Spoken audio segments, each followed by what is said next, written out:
Welcome back to the Resonant State, the only podcast that will be left after the end of the world, after Bill Gates' mosquito apocalypse, AI drones. You can still hear this broadcast on your shortwave radios. No, we're back here again tonight with the highly talented William Ramsey, the ever intrepid Sean McCann, and we are continuing our deep dive into the Epstein files and looking at of these many details of this massive document dump, looking at the intake records of people that contacted the FBI and were not listened to, that provided a lot of information that was either followed up to a certain degree, not followed up, but most of the stuff was never turned into actionable intelligence or any type of legal prosecution. And so, as you know, as we begin, again, it's great to be back here after a 2-week siesta. But in the pre-show, we were just discussing a lot of these factors that Epstein was really part of this massive global financial network. AI development, Palantir was really funded, through Epstein's largesse and through those that were supporting Epstein. And just, before we get into the whole pre-show, I think William's going to talk a little bit about the AI stuff, but I just want to mention that one of the major, very good friends of Mr. Epstein was Bill Gates, your favorite sweater-wearing, huggable friend who did this wonderful rollout, if people aren't aware, of mosquitoes in Brazil. It was proposed in 2018, rolled out in 2023 to basically make dengue disappear in Brazil. So the dengue, what happened was these artificially genetically modified mosquitoes created super mosquitoes that couldn't be killed, and they bred like crazy. And if you look at the graph, then the amount of dengue fever just spiked the highest amount in the entire history of Brazil. And right now, Mr. Bill Gates, besides dropping, ticks on Ohio, where we're at right now, which also wants, now this is through Google, through Alphabet, wants to release genetically modified mosquitoes in California and in Florida. So these are all some of the friendly members of the Epstein network. And thanks everybody for listening, and thank you guys so much for having me part of this conglomeration. So the government was the mosquitoes and ticks was government operations. They were studying how they were doing this long ago. They were looking at using insects to they would fill them up with all kinds of bacteria, other harmful stuff, and then they would drop them over farmland, just like they're doing now. And they're farmers are finding boxes of ticks or whatever. So that was a program that they were doing, but they discontinued because it didn't spread as far as they wanted it to, and it seemed kind of not feasible. And they had these chemical weapons instead, and so let's do chemical weapons and gases and that kind of stuff instead. But I think it was during World War II and a little past that they were doing the same kind of research. So it was on the books. All they had to do was just pull up the file. Oh yeah, let's do ticks again, because you know what I mean. And they've probably always been studying it the whole time. So, but welcome everybody. I'm glad that Wake the Dead's audience could be here to listen, and I'm glad to be part of this with you, William, and you, Hans. It's good to be here with you guys. I've missed you last couple of weeks, and that's okay though. Life happens, and it's good that it's summertime and we can enjoy our summers and have some stuff happen. William and I did an episode last Tuesday or Monday. We were talking about more deviant art, which was really great episode. It wasn't my research, but it was true, and I just wanted to share it with everybody. It was about Alex Gray, the psychedelic artist, and his immoral tendencies, I guess. Anyway, so there's there's still stuff for everybody to listen to, even though we haven't been here. But anyway, I did want to bring up what was in the news recently, which relates to the whole scenario we've been talking about, is Kushner, the husband of the daughter of Trump, who is is Israeli Zionist to the bone. He bought an island in Albania, pretty much the only island they got in the Aegean Sea there, and nobody else can buy it, but he can buy it. So easy. And when he goes to visit when he went to the island, the leader of the country came on a boat to visit him. So basically, they're giving him this island now. And I heard on the Jimmy Dore show there was this Albanian guy that was telling about how Albania has the most underground tunnels and systems of underground bases and stuff because their leader was so paranoid and just started going nuts ever since the fall of the Soviet Union, and they were allying with China and they were allying with Russia, and so they had basically there's a lot of underground tunnels on this island that all of a sudden Epstein's not running his island anymore. So, how many islands are there out there? And so I'm sure Kushner has a lot going on and that we don't know about. And why would he need an island like that? So I just want to bring that up. What do you guys think about that? Have you heard the story? I think it's very important. So he's a card-carrying member of the Epstein network and knows Epstein has spent a lot of time with him and was in, actually, I found one interesting thing. Like he was at a very small showing of the film Les Mis when it came out, I think in 2013, with like 100 bigwigs, all the celebrities, all the film makers and stars who were in that film, Jeffrey Epstein and Kushner and Ivanka. So their relationship on a very, I think, close and elite level is already established. So now that Epstein is gone, it seems like this is another attempt. One of the things that they leave out of that story is that they were together with Nat Rothschild. So here's this Rothschild connection. Right. That there's an overt connection between Epstein and the Rothschild family, Ariane de Rothschild, which runs the Iman de Rothschild, which is where Macron worked. So it's a very small kind of clique of super elite people. And so it's like Rothschild was like, okay, here you go, worker bee. Here's your island. Do your business, right? I think so. So it's like I think it's just Little St. James too, like an island. Right. You have poor people all over the place. You can abuse people, traffic the people from the Middle East. It's going to be all that warfare, traffic all the children, whatever. Sure. Gaza kids, who knows? Right. Maybe even throw in some organ trafficking. Right. So you got some black pill sunglasses, man. That's great. Come on, man. We gotta be positive. No, I love it, William, because that's reality right there. You can't drugs. I mean, they were investigated for drugs. So, right. I mean, if you look at the really darker aspects of Epstein, it's super dark. And I think it's what bonds all these elites together is their kind of vampirism, their spiritual and economic vampirism, much like Trump, like just the corruption during the Trump administration is off the charts, the self-dealing and inside dealing.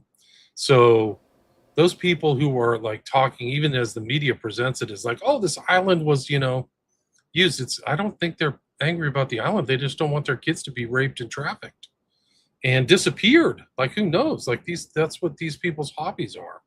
So it's even Ariane de Rothschild talks about hunting in a very weird coded way. So if the information that about Epstein has gone, I think it crossed the earth in like wildfire, because the guys in Iran who were making those videos, they know all the Epstein files very well. So I'm assuming that those people in Albania Italy. I mean, it's in the epicenter of so many other countries: Albania, Greece, Italy, Croatia, right there in the Aegean Sea. So they could just do whatever they want. I mean, it's close to Corfu, which is the known Greek island known for kind of tourism and things like that. So they're lying, I think, in the public. Even her story, Ivanka's story, like she got off on barefoot and hiked around there. My understanding, like you said, it's full of tunnels, and it's an old military base. Sazan, it's Sazan. So the whole Epstein network stuff is still extant, still active. It's not going away, and I think it shows that these files that we've talked about in the past and what we're going to cover tonight, in as much as we can, are very important. Well, and just to state that, really you look at the organized crime networks and going from the St. Valentine's Day Massacre, which is where the power of the mafia really shifted away from Italians, even though Italians are presented in the media as the main, mafioso.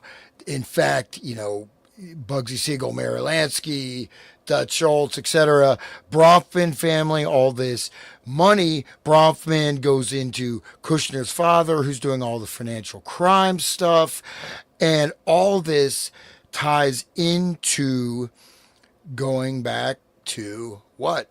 Lurianic Kabbalism, unfortunately, or fortunately, however you want to look at it, in terms of this this type of activity, not only doing crime, but doing crime with the type of religious zeal. And I'm not trying to paint certain people or whatever, but the fact is that these networks, with Roy Cohn, who is Trump's mentor, right? And Trump's mentor was the progenitor, or the 21st century master of the blackmailed Hoover wearing a dress in the in the hotel room, and he would host people being recorded, and all the people Hoover was blackmailing, well, now Roy Cohn can blackmail that whole network.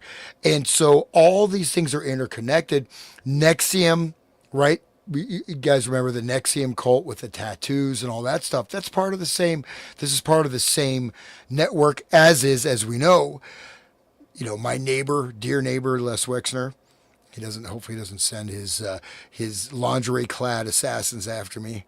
I mean, it wouldn't be so bad. Yeah, Bronfman was the Nexium connection.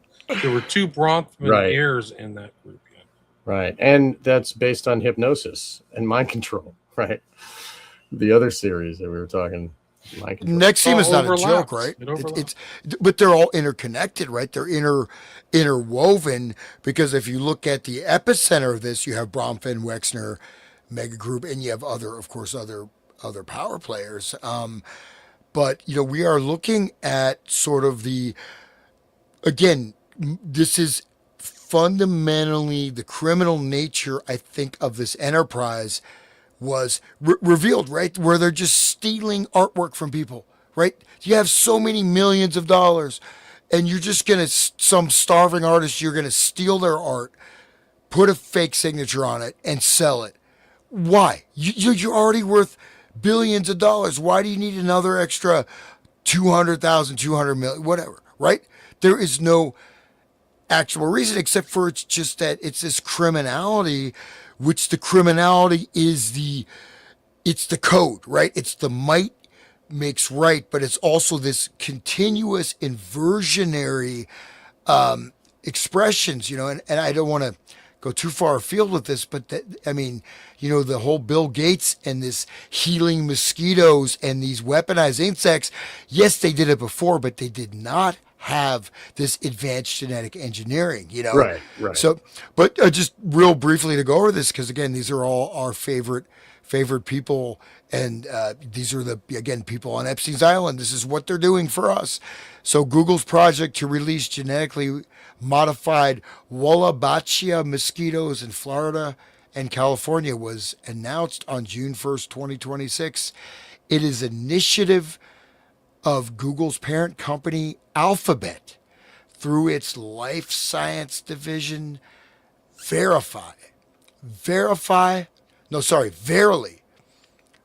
Sorry, I don't have my glasses here. Verily, has filed for EPA approval to release millions of specially treated mosquitoes over the next 2 years as part of an effort to reduce disease-carrying mosquito populations. This initiative is known as the Debug Project, a program that has been researching mosquito growth control for more than a decade. And so Bill Gates, the Verily Initiative and the WMP, World Mosquito Program. Bill Gates says, quote, these mosquitoes are allies in the fight against dengue and other deadly diseases. This might sound like the beginnings of a Hollywood horror film plot, but it's not. But anyways, so these things, I mean, literally, they killed millions of people in Brazil with these supposedly life affirming healing mosquitoes. They're about to Right. drop this in the United States.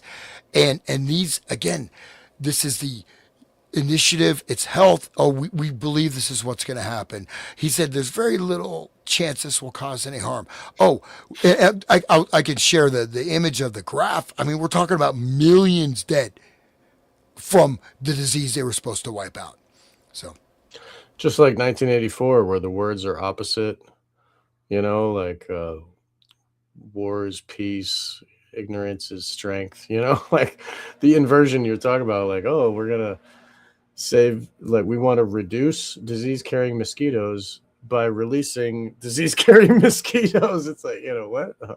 But yeah, that makes sense. Like they're all satanic. And the whole Kabbalistic thing, and the Lurianic Kabbalah is also related to the Qliphoth tree and the evil stuff that we were talking about on my show that you were a guest discussing about the inverted side of the tree of life, the exact inversion of the life, the tree of death. It goes pretty deep. But anyway, all these people believe that it's all. Anyway, William, what have you brought us today? These are the FBI intake files. These are the personal accounts of people that were abused. Right? Yeah, and some contemporary. Like we finished off talking about the Alexander brothers who were convicted. I don't think they've been sentenced yet, but that was like another side: trafficking, drugging, enforced amnesia, hustle that Kushner may want to be the next person. Imagine what it's like to be Kushner, right at the right hand of Trump, who had access to all the Epstein files unredacted, right? So like, who knows what these guys really know? Because the public is just kind of like trying to make connections and putting together this redacted puzzle. But these guys may have the original files and we're redacting them. So maybe like one of these, that's why maybe Blanche is actually in the running to be the attorney general, is that he was the one who oversaw the redactions. So Blanche may be a huge power player because he knows the real faces, right, of who's doing the acts. If you remember, I've stated it many times, Blanche literally said that there were 2.3 million files that depicted death, torture, and child porn that they didn't bring out to the public. So what do they know? And these files are important. Like I said, contemporary. You'll see the dates even on this one that I have. 2024 of allegations of criminality. And they give an insight that the public's not supposed to see. Like, I don't really watch the corporate media, but I don't think they cover any of this stuff. So the public doesn't understand the enormity of how many of these phone calls came in. And you'll see, just to kind of revisit it, these are things that when they asked for these, when Epstein was arrested, it was July 6, 2019. And they put out a phone number and people actually called in. So what they're showing is people are responding to the FBI's request for information. So a lot of this stuff wasn't acted on. The same thing happened after, and you'll see this this is a 200-page document. It's way too long.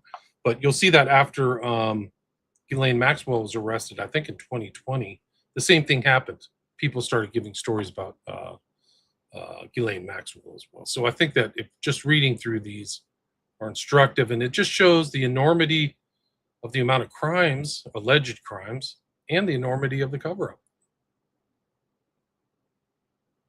Do you guys want to read any of the stuff? Quite fantastic. What page? Well, I'm on 49. I mean, 49. I sent you the document. I've got it open. I Okay, just want to good. know Okay. what page. I'm just wondering if anybody wants to feel like starting off reading something. We just go into it. Yeah, I could go. You want to start off with this one? Yeah, I'll start on 49. Here, 1 second. So, okay, here we go. So, all right. 8/8/2019, 9:23 a.m. on Redacted at Redacted time. Project identity or protected identity, date of birth redacted, cellular phone number, all that redacted. Okay, providing following information. The person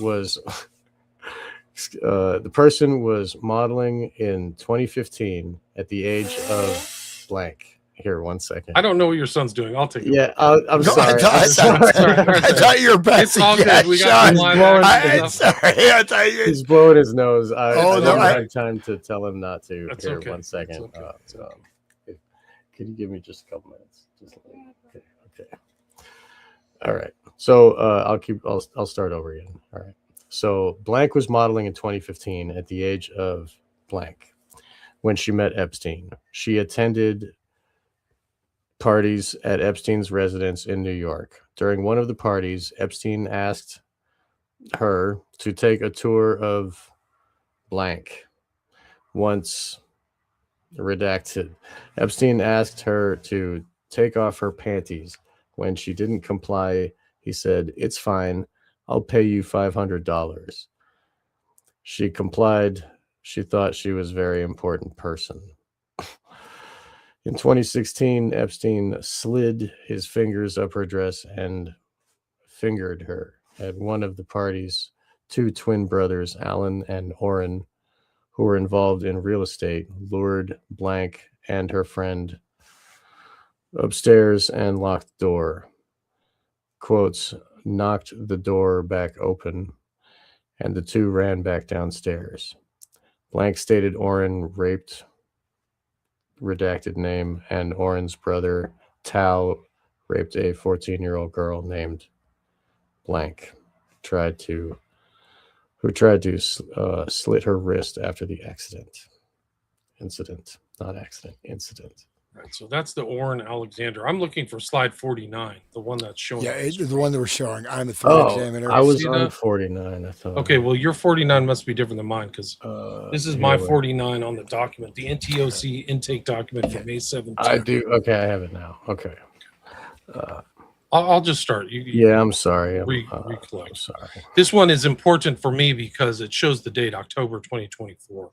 So, like, this is within the last 2 years. That's the intake, right? So it's coming in. Special agent, right? The FBI. I'm a threat intake examiner for the FBI National Threat Operations Center. The NTOC is an important acronym for later on in these documents. So these threats are coming in. That's what these guys get paid to do. Like, that's what our taxes pay for. The unit where we receive information from the public regarding criminal activity, right? Criminal activity and threats to national security. Very important. The following information is being forwarded for your situational awareness and any action deemed appropriate. On October 22nd, 2024, Eastern Time, blank, called the FBI NTOC to report allegation of being a victim of human trafficking involving Jeffrey Epstein. Blank provided the following information, synopsis. Blank is reporting that she being human trafficking, it started when she was 5 years old, when she was taken from an apartment she was living in and cut in the throat. At 7 years old, she was moved to Fresno, California, and was taken again when she was 12, 13 years old. During that time, reported she was a virgin when she was taken and brought to Paris to do it in the most romantic place in the world and was raped by 3 men. That's at 12, 13 years old. The men were part of an organization that would take naked photos of young girls and use blank photo where she flew to Ireland for politicians and notable men. They would have sex with the young women, and she was taken from Ireland and brought to Jeffrey Epstein Island when she was 13 years old. Blank reported she was there when Prince Edward was there and when Tony Hawk got married on the island. Blank said the only way to get off the island was to take naked photos or pose. That is why there are so many photos laying around the house. Blank said in one of the group photos that she is the girl in the white tank top, white purse, and is holding a water bottle. Blank reports that she has photos that she can prove that she was on the island and will provide them if necessary. Blank said that she has reported to multiple FBI offices before and they would get her information and kick her out. Blank is currently in Germany and is seeking asylum. So that's EFTA 000386674. So you'll see, like, these are actually part of the Epstein Files Transparency Act. This is like another fact pattern that's clear. Like, very young, before even low, like Hebrewophile teen age, they're being transferred. Paris, Prince Edward, Ireland, and then in Germany. Like, it's really crazy. Like, this is just a crazy document. Yeah, and you see that most of these things are just going nowhere, right? Unless there's class action lawsuits, which are just hush money, basically, right? Well, those are the civil things. They're like I've said in other ones, in the documents that came out on Epstein, in data set 12, there's a lot of civil litigation documents. And one of the most important one is Cassell's document, where he says he knows of 200 separate civil litigation cases. And to my knowledge, that was never publicized. Like, a lot of these cases are done. I can show the document. A lot of these cases are done under like provisions of NDAs and non-disclosure, and it's very important that these things are never really brought out. So this is one of the things. This is like this is a recent document, guys. I'm going to show it to you right here and read from it. But I think it's important because if you followed the Epstein case, you know Castle. Castle's been involved in litigation against Dershowitz. He was involved in the original Giuffre. This guy's a critical component in understanding what's been going on with Epstein for 10 years, literally. And this is a document from February 28th, 2025. And he's sending it to Bondi, right? So she just gets into office. These dates are all important. She gets into office in January 20th. So within a month, he's like sending it. This guy's a super lawyer, by the way. Castle, his like CV is almost like the most optimal, legal history you could want with working for judges in the Supreme Court and stuff like that. He's talking about the Victim Crimes Act. He knows Bradley Edwards, who's written a book and been around. Edwards was interviewed by Derek Brose very early in this whole thing. But like, we write you with a concern that many documents and other materials in the various phases of this important transparency project will undoubtedly contain names. So we're sending that to her. We're the partners of the crime victim. And he just says independently, collectively, we have represented over 200 Epstein victims over the last 16 years. So there's 200 Epstein victims. Maybe that isn't the case, but I thought I read it in here that there were 200 civil litigation cases.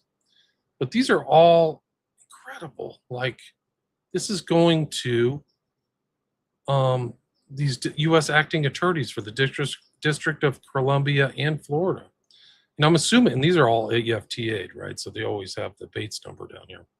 But these are incredible. This is just one person. So Pam Bondi probably saw this letter, I'm assuming, or was notified from it, I hope. But it just shows how much civil litigation is different than criminal. It's a very important distinction to make. But well, and Dershowitz, of course, what was his first big case?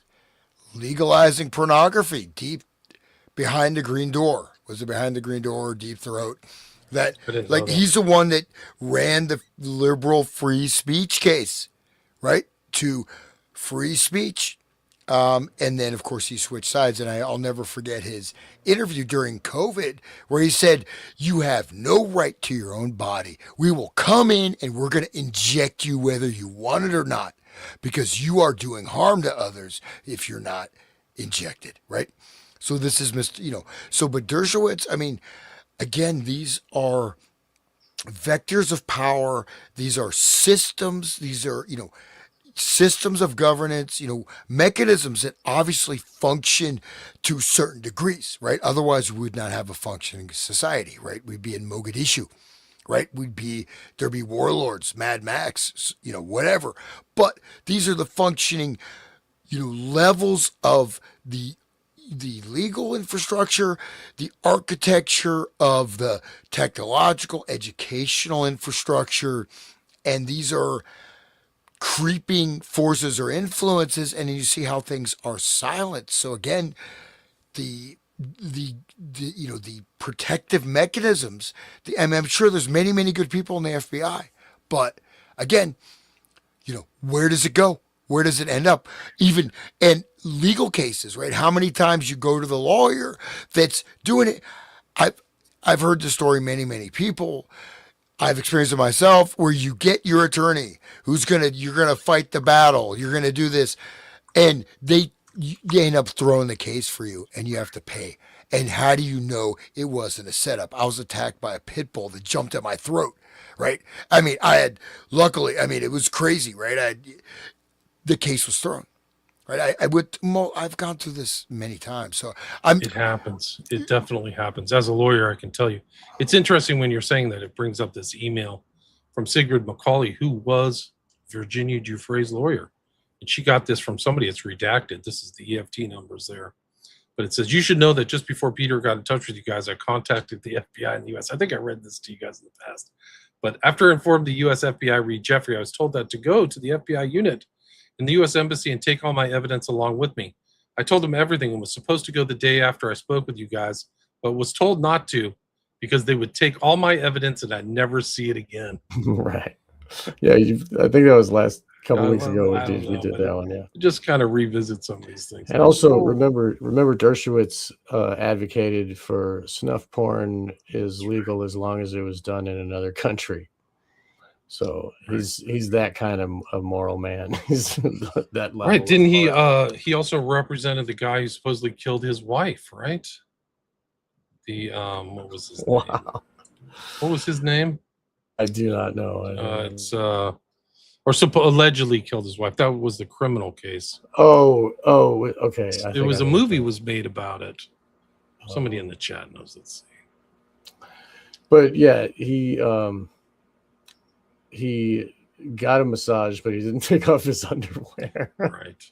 That's not what Giuffre said. She said, thank God he didn't take his underwear off. Yeah, he said she had sex with him like 5 times. I feel so bad for her. I'm so sorry.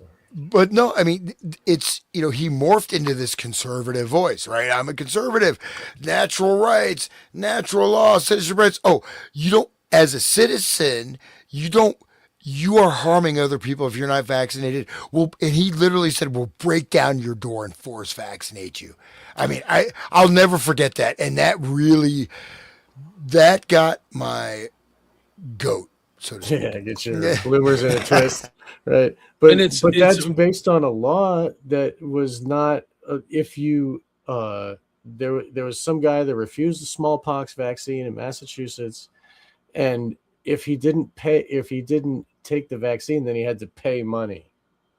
That's it. They're not going to hold you down. They're just going to make you pay money. That's the only precedent they had. He was interpreting that whole thing wrong. Anyway. Yeah. Klaus von Bülow was the guy's name. Who supposedly killed his rich wife. Yeah. Oh, right. Okay, never mind. Right. Okay. I'm not familiar with that case, but I'm sure there's many. Hillary Clinton, blaming the victim, that's how they get famous. That's, Right, but you have to put that, like what Hans is saying about Dershowitz, you have to put it in even greater context, because now we know he's heavily embedded in the Epstein network, which means that he may have an interest, maybe financial like the rest of them, in perpetuating the shot because he's close with Epstein. He's talking with Epstein. He's coming and going. I've looked up his name in the EFTA files and he's mentioned like 3,500 times. So he's like, it's not like he's there like casually a couple of times. There's pictures of them together. Didn't Epstein say that he was introduced by Rothschild to Dershowitz? Dershowitz introduced, it was like Linda Rothschild, that's how they met. So like, and Epstein is like Mr. Rothschild, like, or that's who he Yeah, said he there's represented. no question. Like Well, he's that on was first his. name basis with That was Ariane his. de Rothschild. Oh, sorry. I mean, that was his calling card. He would say like, "Who's behind you?" It's Rothschild. But let's just. I want to emphasize, and I could share the screen share of the medical article Yeah, about let's do it. the population killed by Bill Gates mosquitoes. Look at that graph. Look at the little. Oh, this is gonna wipe out the dengue. Look at that graph. You see that right in the middle? Just going straight up. Millions of cases, right? What has pornography done to the collective consciousness, the collective will, the psychic structure, the foundational morality, if there is any, of humanity, right? The guy who opened the door for that was Alan Dershowitz. Free speech. Suddenly you have pornography showing in mainstream movie theaters, Oh, right? right. Yeah, Yeah. this is X-rated film. The X-rated film. This is what Dershowitz, he did this free speech case. It's much more powerful than Lady Chatterley's Lover or something like that. Or, Was it Deep Throat? That was the first one. In the Deep movie. Throat, yeah, a Deep Throat, and behind the Henry Miller, Tropic of Cancer, Tropic of Capricorn. I mean, these are some little Hal, Allen Ginsberg. These were another obscenity trials, right? But these are minor compared to. You have the first full frontal nudity in a film was The Pawnbroker, in I think that was 65, 3. The film The Pawnbroker, the first, it was a Holocaust movie actually, no thing there, but And then when did? Okay, sorry. but that was the first full frontal nudity, but whatever pornography. Dershowitz opened the gate for pornography, and the amount of destruction this has wrought. Right, look at this. You have, what is it? It's 18 to 24, 25-year-olds. Like 46% are single. They don't want to get married. You have the men going their own way movement. You've got OnlyFans. You've got this. This is the gate for this whole process, right? This is why you have a society. It's like, if you you go open up your street and there's in Africa, anyways, there's used to be like you go to cannibal butchers in certain locations and they would sell human flesh in the village. Okay, now these are documented, or books, whatever. I'm saying that if you walk outside your house and you see this, then it becomes part of the social engagement. But again, just to specify that they're doing socially transformative. Right? It's a network, but they have a short-term game and they have a long-term game, as well as just straight criminality. Yeah, just like Kinsey, and they set him up to like start the whole thing that comes later. It ties right into Epstein, right? Epstein was doing all that stuff. He was doing that statutory thing and the deviant art thing. Remember? Did I show you the one about him with Ross, where they were going to try to show that statutory thing with Brooke Shields? Do you remember Pretty that? Baby is the movie. Pretty Baby. Yeah. Do you remember that sequence? Did we talk about that in the deviant art? I don't think we did. Okay, because I'll try to pull it back up. Maybe it was on a later presentation, but he was trying. Epstein was trying to get this like underage art with the intent that people would be lured in and possibly arrested. Like he's literally saying that. But it makes perfect sense that he's friends with Dershowitz. According to Google, Dershowitz represented Deep Throat's actor Harry Reams. So he was like, that's another like bum he was like defending. And then there was something else about First Amendment rights. So, and then I just showed something where his nephew was showing porn at MIT, and we're fighting over it over First Amendment rights. So there you go. But it's a private place, dude. Like, oh man. But yeah, pornography's destroyed the fabric of society. There's no question. Yeah. Like I'm on YouTube and they're like OnlyFans story. Like there's celebrities on these kids shows where they're doing panels and all the girls are on OnlyFans. Like 10% Yeah. of girls are on OnlyFans now, or something There's crazy like that. a lot of them do a countdown to their 18th birthday and shit. And it's crazy. It's a big thing. It's really sad, dude. What I want to specify is that there's there's deviants, there's people forced into certain type of circumstances, there's people with criminal tendencies, there's underworld, there's this and that, right? But you do not have this on the superstructure, the overarching mythology. In a sense, this is becoming the religion of our society. This is what you don't know. You know what I mean? Like, think about it. Like, you're young, you don't know what else there is. Right. You think, and these are like, you're no longer, especially for, for girls or women, like the sanctity of your body is no longer, your body is now a product you're selling. You're selling a product. What, God's gift to you to become a mother, to create a family, or whatever you do in your life, but your virginity, right, is for sale in a mass scale. We're not talking about, and there's a trickle down effect. So we're talking about affecting millions of people in, generational level infrastructural change, right? And these things are, here's the thing though, these things could not have been dropped in from the top with this much impact if the stage hadn't been set, right? So we look at the 1960s really as this breakdown, and you have these different things sort of interpose, and you have one step. But I don't think people recognize just the real impact of this. Okay, and the pornography, what it does to your brain. It literally, like, you are, and it is literally mangling your brain. Okay, I hate to say this anecdote, but I'll say it.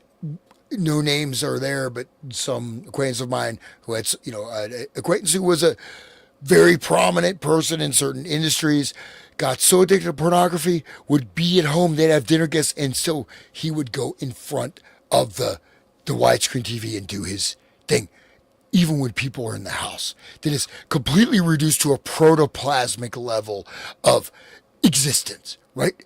So, this thing. Okay, anyways, it directly. It's not just the impact of the girls that were trafficked. It's the impact of the entire societal transformation. If people are interested in that topic, they should look on Wake the Dead. In my shows, I did many episodes with John Euler, who is a LPC, and he worked in prisons with sex offenders, and he talks about, in one of them we get into how pornography is a direct correlation to their psychopathy. Like, what kind of porn they look at is what kind of person they are, and it's a stepwise progression.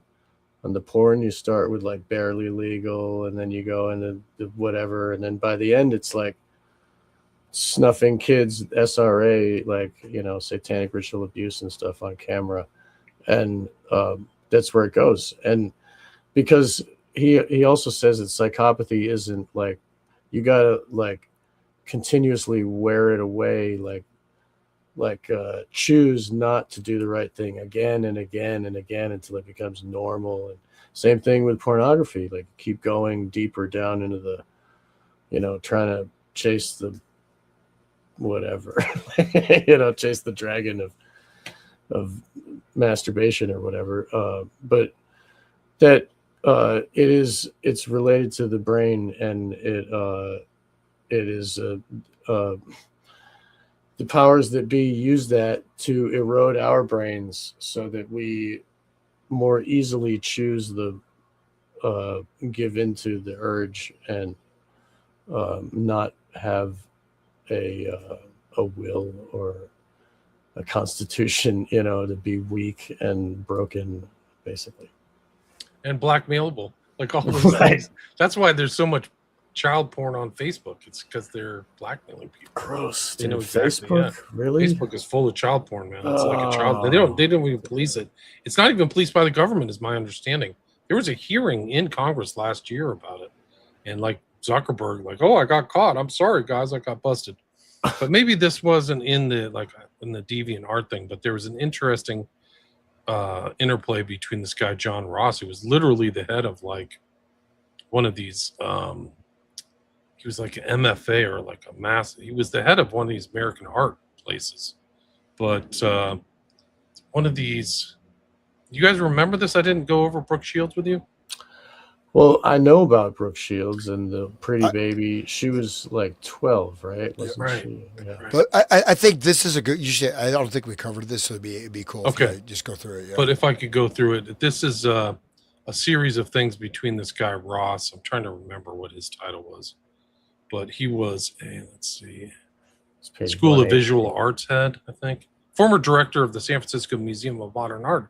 It's a serious thing. He's in contact with Epstein through emails. And he says, Jeff, in 2005, it is depressing to see how you're once again being dragged through the mud. I'm still proud to call you a friend. I know you're strong, but still, hope we can catch up sometime. Redaction. And then Jeff sent something to Ross in 2009. Does anybody want to read this? Can you read this? This is really extraordinary. Yeah, it involves Roman Polanski. What page is it? 149? It's just right in front of I you. got the right page. I'll read it. Roman Polanski's attorneys are coming to see me, right? So this guy's the guy who fled the United States. This is from Jeff.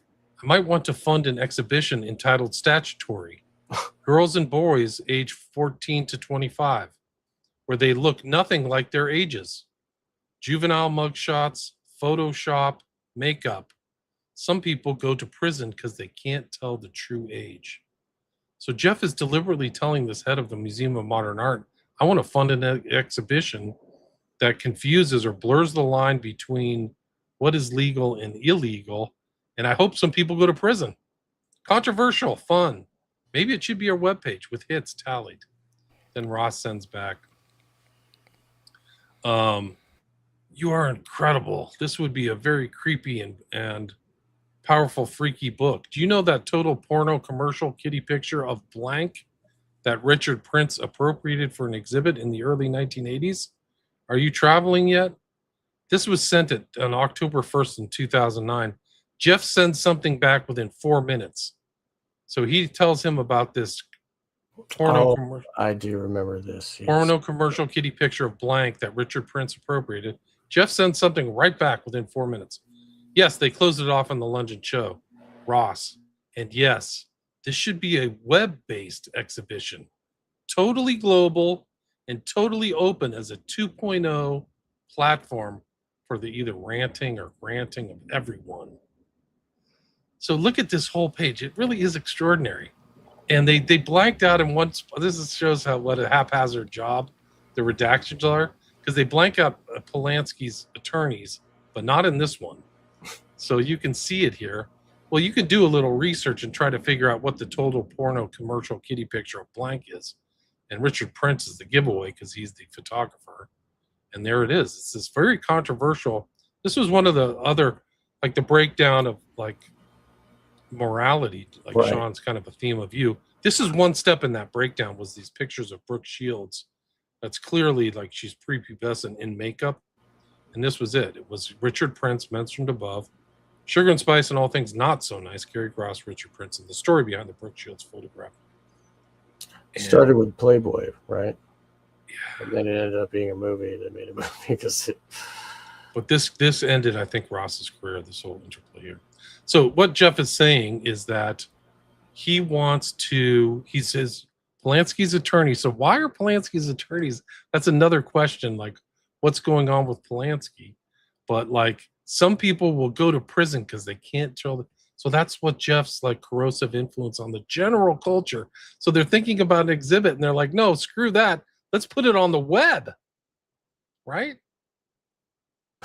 The deviant art theme, guys, is incredible. It's absolutely incredible. In the club. Right. That's, yeah.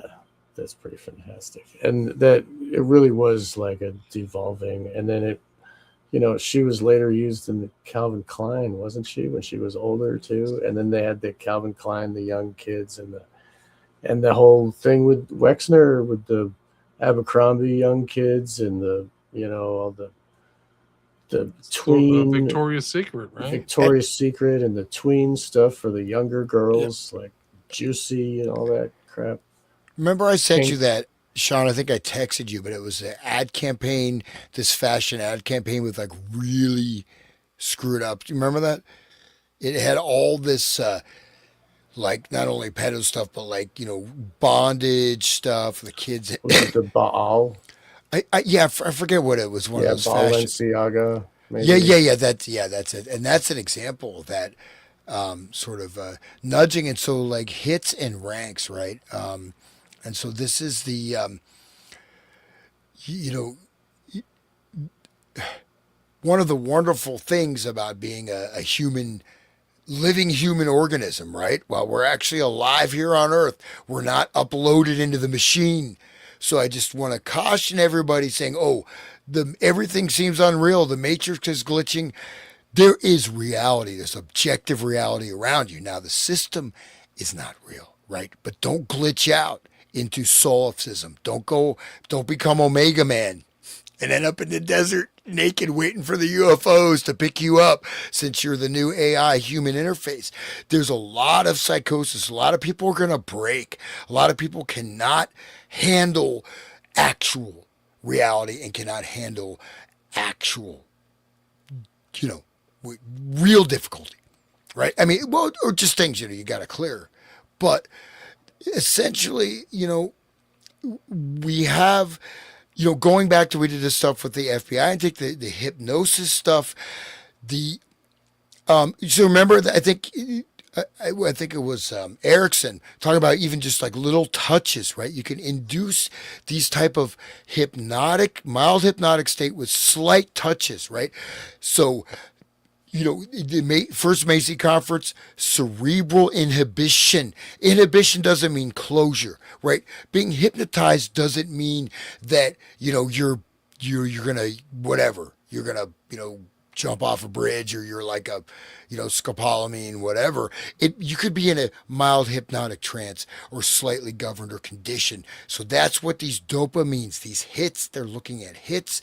They're creating algorithmic profiling paradigms. They're taking personality differentials. They're taking all the aggregate data and creating clusters of personality types and various situational mechanisms and steering them, right? Pushing them, nudging them, enclosing them, and at the same time, undergirding this, right? So this is death by 1,000 cuts in a certain way. And when Epstein says hits and count, that means you're also aggregating data on people. You're also creating blackmail for the guy at home watching porn. Then he can be blackmailed, right? You know what I mean? It's not just the high level government people. So, all these things are, but the fundamental thing is just the hijacking of the central nervous system, basic human perception, basic types of stimulation, because we have a very novel technology. We have this visual input. We have the extension of the brain holding the black mirror of the cell phone. The cell phone becomes mapped onto your body. You get your hits, your likes. You don't even, your social world, your inner world and outer world are merged in a device that is completely controlled and internetworked. This is what to be aware of, right? So in a sense, you don't even need the friggin' injection of the 6G, human mass brain internet, which is one of their visions, right? Inject everybody becomes a node of the global internet. The same people, but I mean, these are the larger goals, right? But again, this dopamine hit, that. It's just like with the occult stuff, in that these elites are doing all these massive deviant things. They give you a little junior version. Here's your little, whatever, your evil Knievel little mobile, right? Your kids version, your tricycle version of elite depravity, but we're still going to get you with that. Does that make sense? So Yeah, it's kind of Mark Passio was talking about a long time ago how the controllers want to turn the whole society satanic, so they can be openly, doing the blood draining and drinking and all this, and have morality be subjective. That's their whole goal, really, I think, and it's been happening. I mean, Jacob Frank and all that stuff it's a long tradition of that. So just wanted to say thank you to Daniel Jim 41. He says, "What up, guys?" Trumpy Bear hashtag Trumpy Bear. So thank you very much for that. That was great. So It's just incredible stuff, guys. It's just not ending. That's the whole thing. It's just like, yeah, the rabbit holes go deep, and it's all like it's under every rock. It's just so just gross. It's like such depravity. long-term depravity. I mean, and there's rumors about Dershowitz and his first wife who supposedly jumped off a bridge, like there's suspicious stuff there. Did you see like when Dershowitz's kid died, he just said, "Oh, kid's dead." He didn't say like, I'm really? undergoing through a great loss and a tremendous tragedy, and I'm taking like a week off and I'm going to go contemplate my navel. He just posted something and said his kid is dead. Wow. Yeah, it's so weird. Well, he's dead, so yeah, you got to be careful. Just something. No, like, I know. Some losses are really hard to take. This one will be hard. Just said, "Oh, kid's dead." I can't imagine that'd be the end of my world. Let me see if I can find this. It's incredible. It's just like, whoa. Yeah, Dershowitz is another kind of human. It's like different. Oh, here's another one. Not this even is, human. this is literally by Dershowitz, guys.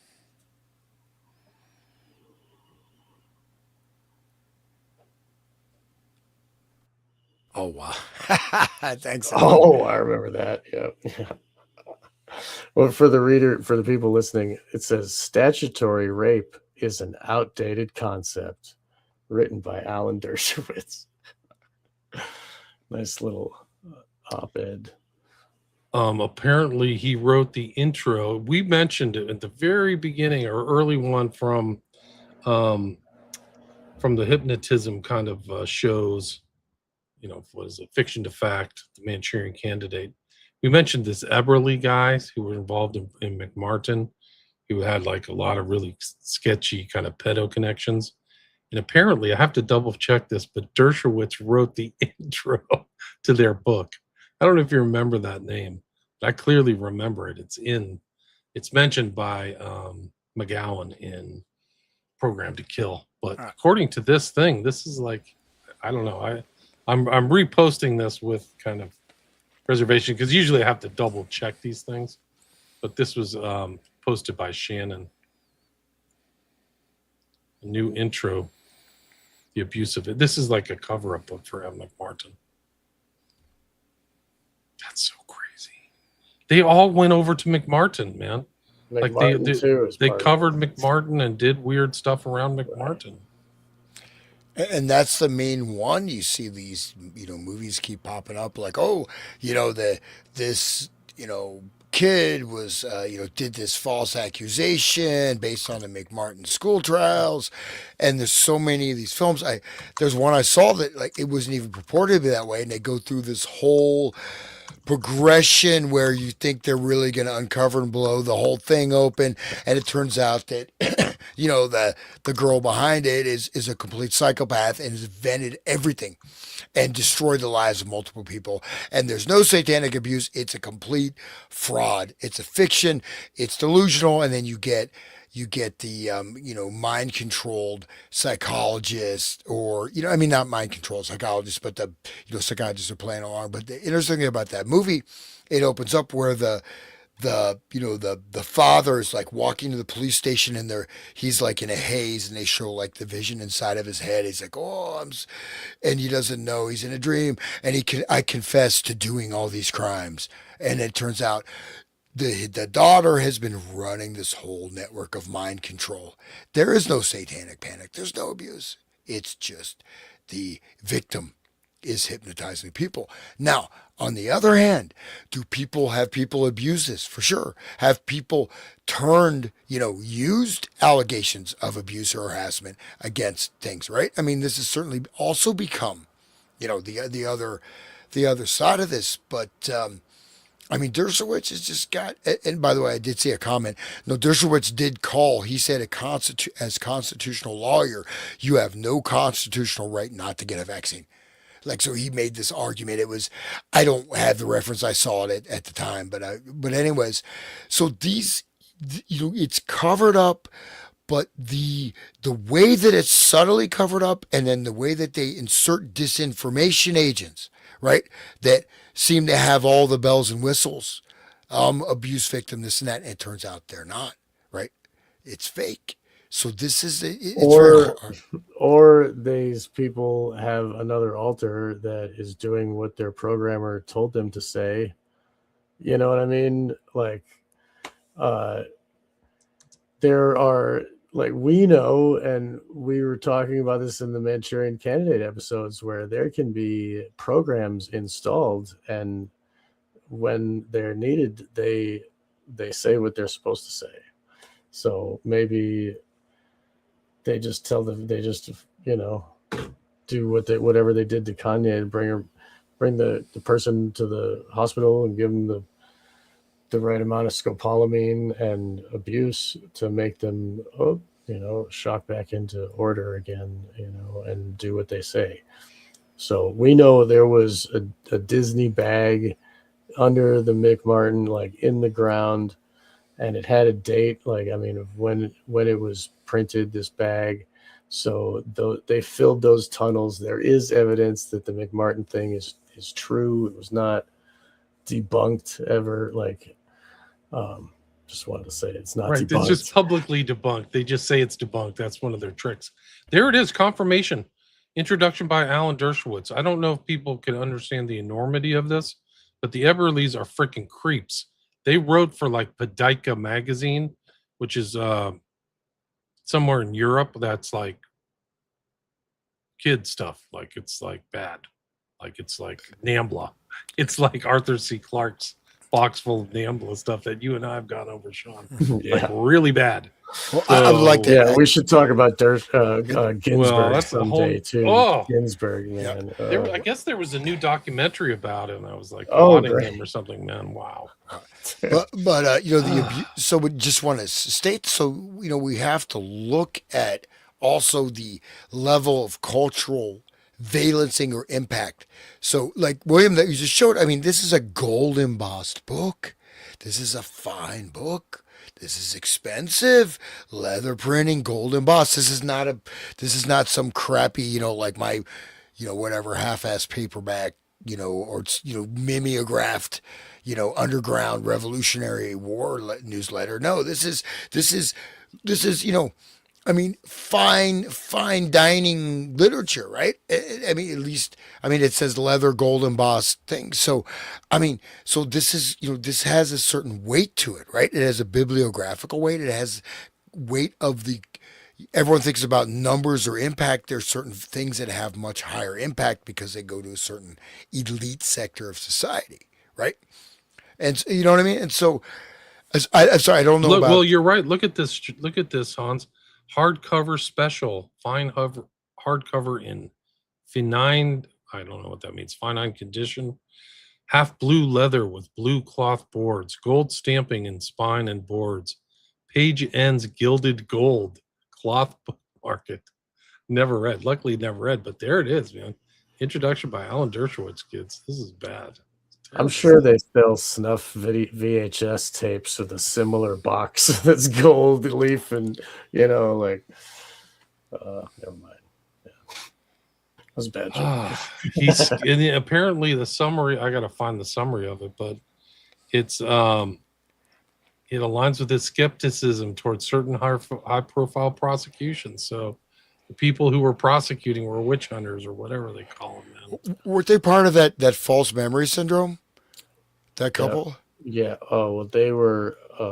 Was Or, that the Everleys? Is that I don't know them. I the just false memory Guys, I can get syndrome? the full text of his introduction. oh, They that'd be have it great. on. The false memory syndrome was created by parents who are abusers to try to deflect from their own abuse and try to say that their kid is crazy and gaslight and then it became a whole foundation. They're like, oh, great idea. And other pedo parents were all, like it turned into a whole thing. No, no. I mean, there was a couple that were psychiatrists, and they actually, but they had published like like some child porn magazine, on the side or whatever. So I just know if that was the same. I didn't recall the name of the couple, but it would be wild if they were part of that false memory. I was just asking. So these two. That might be the Everleys. That sounds familiar. But yeah, it was the parents of an abused child who went and told what was going on. And the parents were like, no, she made it up. So it angering to people that are on the side of justice, and, but Aquino was part of that, Michael Aquino and that whole thing. And the Presidio was part of that. And he was part of the McMartin thing. It's all one big disgusting soup, Oh, it said they're investigative journalists. Okay, yeah. So I conflated them, but mass hysteria. This is mass hysteria. War of the Worlds, right? Mass hysteria. That's how it starts in the Eberly book. It's the hysteria, So it's basically like panic. It's like a variant of satanic panic or something like that. You guys are and they conflated terrible. with witch hunts, right? This is a new witch hunt. They always do that. Yeah, they always call it a witch hunt.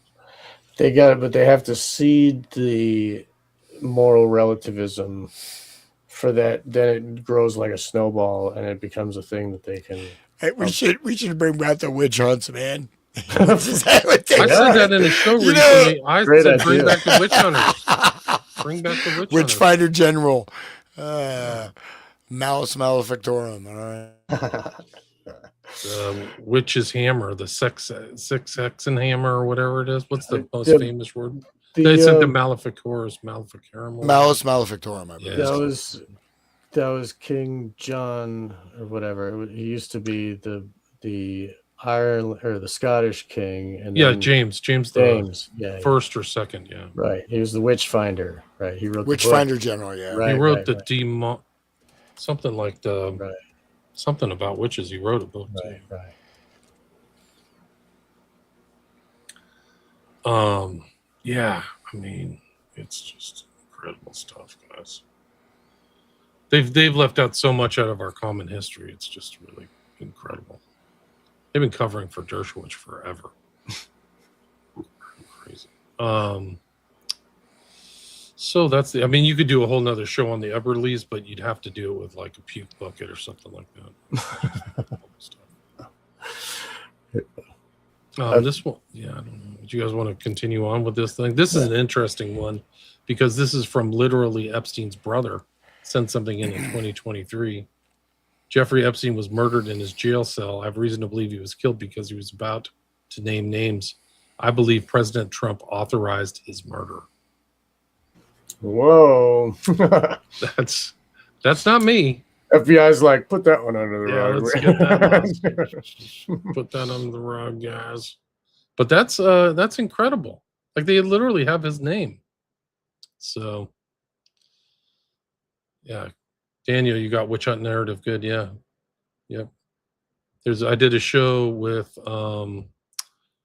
Philip Fairbanks and the great Roberta Glass on that subject. So it's a great book. I mean, the guy's a first-rate academic. He works for Brown. But he takes a very academic and nuanced approach to the whole narrative. I mean, there's clearly that one guy who was in Florida. I can't remember his name, but he was doing unspeakable things to kids. Like you can't even believe it. Like they're not believable. Yeah. by the way, just for factology, Malus Maleficarum, 1484. It was published by Heinrich Kramer. And so that's the Hammer Witches Hammer, Hammer of Witch's Witches. Hammer, that's right. Yeah, the Hammer of Witches. But I mean, seriously, like that. You look at some of these things, we think these are barbaric. Well, look at kind of the people we're dealing with. Right. You know what I mean? Like that. I mean, I They'll hate to lie say- about anything. I mean, rape kids. I'm like a former communist, man. I'm so illiberal. No, I'm not. But like, look at this. Like, seriously, it's not. I'm not talking about whatever. You could look at Margaret A. Murray, the witch cult of, Western Europe, etc. I'm talking about like people that are doing things they're having massive impacts way outside themselves. They extend over time and destroy the social structure of family. If people like this are not checked at some point, then we have what we're witnessing now. Seriously. We could at least tar and feather them. I mean, there's got to be a level, like maybe we don't guillotine them. Maybe we run them out of town, like, but we tar and feather them first with hot tar, like burn them while they have it. I don't know. But we should think of something, because I'm not condoning violence, but I'm just saying that, like, of course I'm not. I mean, I'm the most peaceful. Of course, right. Right here, the black helicopters are taking me away. All right, here we are, little Waco, mini Waco. No, but that is I mean, have you guys seen the clip of Jeffrey Epstein where he tacitly admits he talks to Satan through a mirror? No, he's doing scrying. Yeah, he's doing scrying. Oh, wow. I'll bring it up. Okay, guys. Satan himself, not just some like lower. Well, minion. I'll let you take. You guys are probably the optimal guests to analyze this. I've come to You guys can watch it and give me your opinion. I think that's Satan. what I would like you to do. I think Satan is Pee Wee Herman. At least Pee Wee Herman was only touching himself. Like, what the hell, man? All these other people. I in thought Hollywood. he got busted with like kids or something, or made kitty. No, he got busted jerking off in a public That's right. movie theater with a trench coat. Like, that's right. He's just jerking his own thing. Like, at least he wasn't messing with kids. Like, he's the least gross of the Hollywood people that I know of. Like, because at least he's not infringing on anyone else's sovereignty. He's like keeping it to his own. Anyway. Okay, I want your honest opinion about this. Okay. I know you'll give it to me anyway, but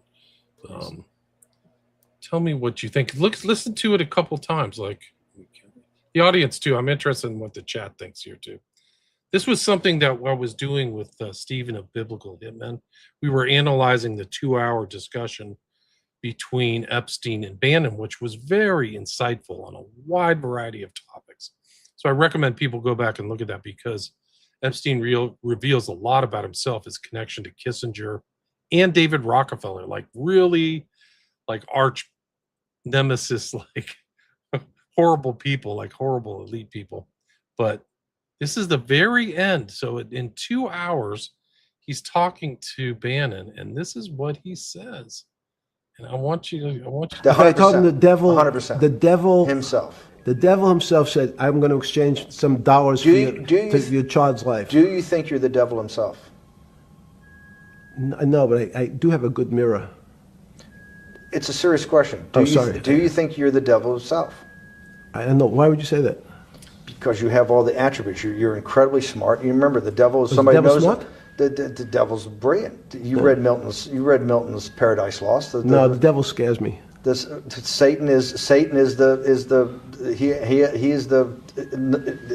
at the number 1 or 2 archangel, and the reason he goes to hell and leads the rebellion is because he can't be the top guy. And his thing is, I'd rather reign in hell than serve in heaven.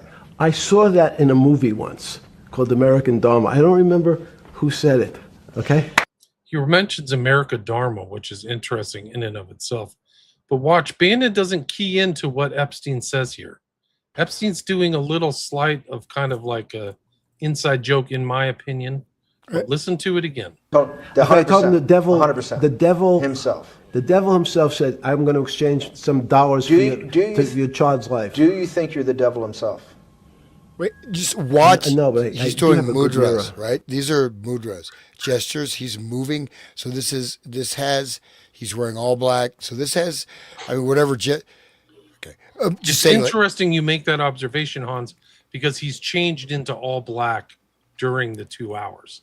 So they stop and he changes into all black for some reason. So you can look at it the whole 2 hours. But watch how Bannon doesn't key into what he says. I told him the devil, 100%. the devil Himself. The devil himself said, "I'm going to exchange some dollars for your child's life." Do you think you're the devil himself? Wait, hang on. Do you pause No, right but there? I I do have a think good he mirror said the life. Do you high think- covenant. There's a little thing, like little subtle thing. He said the high covenant. Then he said devil. Right. Okay, So there's a listen to it. little. I just want to see if I heard that or not. Told him, I told him the devil. 100%. The high covenant. So this is high covenant. So I think there's something. He just throws that in there. Right. He throws this in and Bannon doesn't get it. I didn't even hear the high covenant. The until you high said that. covenant. This Wow, is listen to this is a high. That's high. Yeah, pick that up. It's really subtle, and Told he's him- doing that. That's wild. Okay, I didn't imagine. Told him, I told him the devil, 100%. the devil Himself. told him, I told him the devil, 100%. the devil Himself. The devil himself said, "I'm going to exchange some dollars for your child's life." Do you think you're the devil himself? No, but I do have a good mirror. See, he thinks about it. Like, what can I say cleverly? It's And then and Bannon just goes right over it. He Well, doesn't- it's talking about self-reflection, right? I have no. a good mirror. I can look at myself and know this is that I'm not occultic. No, this isn't a cult. This conversation is. That's why I'm saying that high covenant thing. That was the center point. What he's doing is hand gesture. That's the high covenant. Then he says, he goes some random things, right? And Steve Bannon just changes. What does that have to do with whatever he's talking about? Nothing. It's a non sequitur to Bannon. It's a non. No, it's not a non sequitur. It is. This is hypnotic language, or also communication to elites, whatever you want to say. High covenant. Devil gave me dollars for a child. Okay. Yeah. And then, do you think you're the devil himself? So all the real information has been packed before that. Do you think you're devil himself? This is like, that's a big, razzmatazz, fireworks. Oh, it's nothing. It's bullshit. He was just saying that he was speaking to the devil. And the mirror, he's talking about think, scrying. He's using the mirror as a scrying technique. So he's talking about going back to John Dee, right? The John Dee, the scry, and all these different mirrors. He's talking about occult practices and high covenant. Right. What do you call alpha lodge Satanism? Too. That's what I thought too. Is that he's mentioning scrying, and the reason we it keyed in because we were bouncing around other things, and we had talked about some. I've done a lot of series on the DeviantArt. There's a lot of mirrors in his mansion, and a lot of mirrors in his properties in general. But there's Bramovich connection who literally had a scrying mirror, like a scrying hand mirror. And I think I showed you guys that one is like the dawn of the new age picture where there's a scrying mirror. I'll show it to you, but listen to this again. Like, I can bring up the full interview. But isn't that wild though, that high covenant thing? He slips that in. That is really important, right? I've never seen this before, but he's wearing black, and this is, you have to do this meta-analysis. At first I thought I imagined it, dude, and when you reminded it. So, anyways, like here he is, with particular, doing gestural mudra, summoning rituals, mirroring rituals, and there's a level for the different levels of interpretation. There's a level for initiates. There's also the programming level. Right. Now he's wearing white. So this is the beginning. This is the full 2-hour interview. This was what was dropped. They're having this discussion. He's talking a lot. He talks about how the real controllers are the financiers. He literally tells them what we realize is that the people with the money are the ones that are dominating politics, which is really the truth. But and then all of a sudden, here he is. He switches into black, right? And they're going through, and this. So at the very end, they're telling this story about paying for somebody whose kid is sick, And his hands aren't in that position the whole time, right? So then all of a sudden at the very end, he's in this kind of pyramid mudra. And we can listen to this. To your house.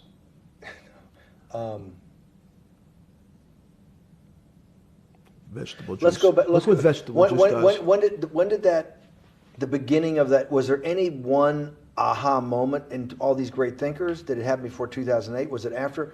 That came up over, I know, many years, but when did you actually realize, hey, something new's got to be developed? Yeah, that's great.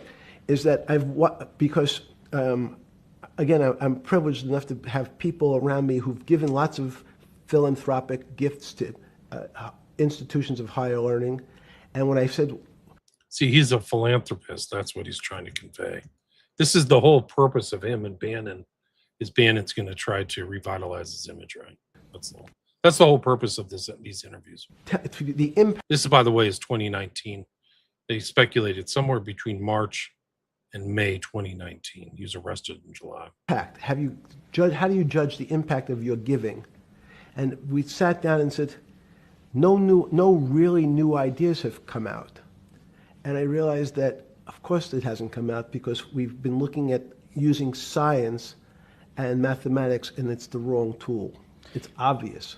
Institutions that are set up and try to put forward knowledge and understanding and truth, should they take your money? Derek Bach at Harvard said, taking money for good causes is a good thing. So if Hitler took all the gold out of the teeth of the Jews and said, I want to give this to Heidelberg University to fund the Leibniz chairs so that I can study high energy physics, Derek Bach would say that was fine? Again, these questions are questions where good people on both sides, like your Charlottesville, could differ. I don't know the answer to these questions. So tell us the two. This is interesting. Like the world, it's basically a bunch of word salad, total juxtaposition, like softball questions like, okay, if I'm going to go harvest organs from like 20 million Palestinians to make a super vaccine to save the world, is that okay? Let me think about it. I'm going to, whatever they're saying, it's just total, softball, yet it's like this Bannon thing is this is Charlottesville. The two good decisions I made in my life were not going to Charlottesville and not going to the January 20th protest, man, because I was supposed to go to both places. Wow. I'm really glad. I used to hang out a lot near Charlottesville, man. That was such a They found out the SPLC financed all that stuff. That whole thing was I wanted to observe it, but people forget that had a massive impact. Okay, that was a massive impact. That into George Floyd, into January 20th bullshit. But Bannon was one of the ringleaders, and so they're setting the stage for this. This is the weight of that. And he throws it. Oh, I'm talking about. When was Charlottesville? What date was that? That was 2016, wasn't it? Or something like that? So this is after Charlottesville. But but Charlottesville was like a major, that's how our medium. Major cultural inflection point or something. Yeah, but people forget about that. That's how Biden got elected. Remember? Yeah, and people got like friggin'. Remember the guy that ran down the innocent guy who was accused of like murder and spent 50 years in jail or whatever. I mean, people got insane jail sentences, insane. Complete. People forgot about it. It's complete abuse of the justice system. But he throws it out there. You're Charlottesville. Well, how do you take money? What does it mean? Oh, mathematics and science may not be the best tools. What are you talking about, dude? This is where Ericksoni. Okay, I'm not saying Epstein, and to me, he's not hitting me as that intelligent, to be honest. He seems just like some shyster, Hey, you want to see some nudie pictures?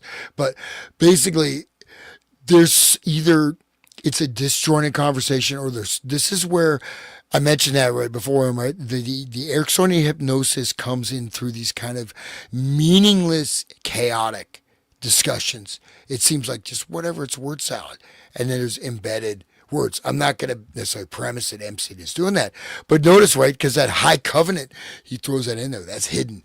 So right here, what is he saying? Mathematics and science, they're not the best tools.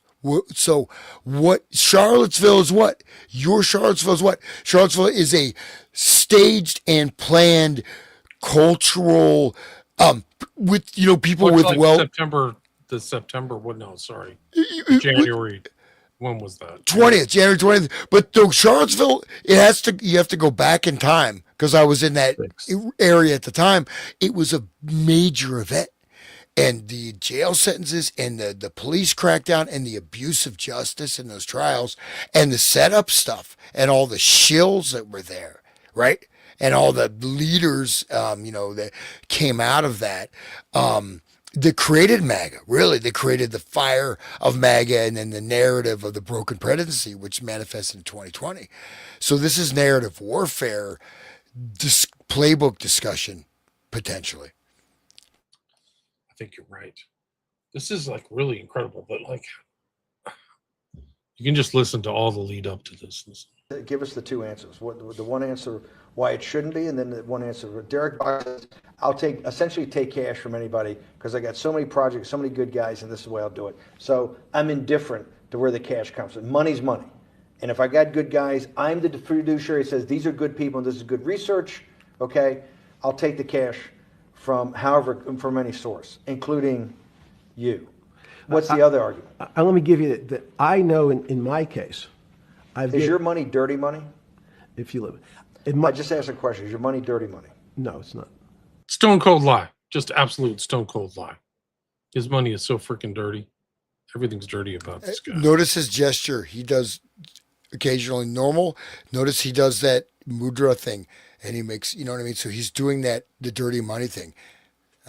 And I don't know if you guys remember, I think we went over the Bannon exchange, the text exchange, where he's training Bannon, where Epstein's training Bannon in NLP. Do you remember that? I'm pretty sure we went over that in the past, but could be wrong.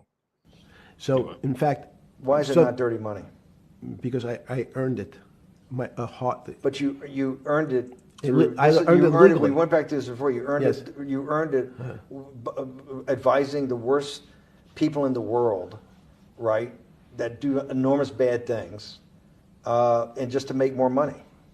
So, instead of asking me the question, should you take the money? Because I think it's a legitimate question. You think it's a legitimate question? Yes, no Why? question. Because I think about, I think ethics is always a complicated subject, but I can tell you that with the money I gave to help try to eradicate polio in Pakistan and India, instead of asking me whether that money should be given to these children for vaccines, I think you might want to ask their mothers who received the vaccine, who know their child now won't get polio, and ask them if... Notice non sequitur. Ask if we walked in, if we... Just call attention. Notice the mothers who received the vaccine, now their child won't get polio. So he jumped, right? There's this non-linear narrative.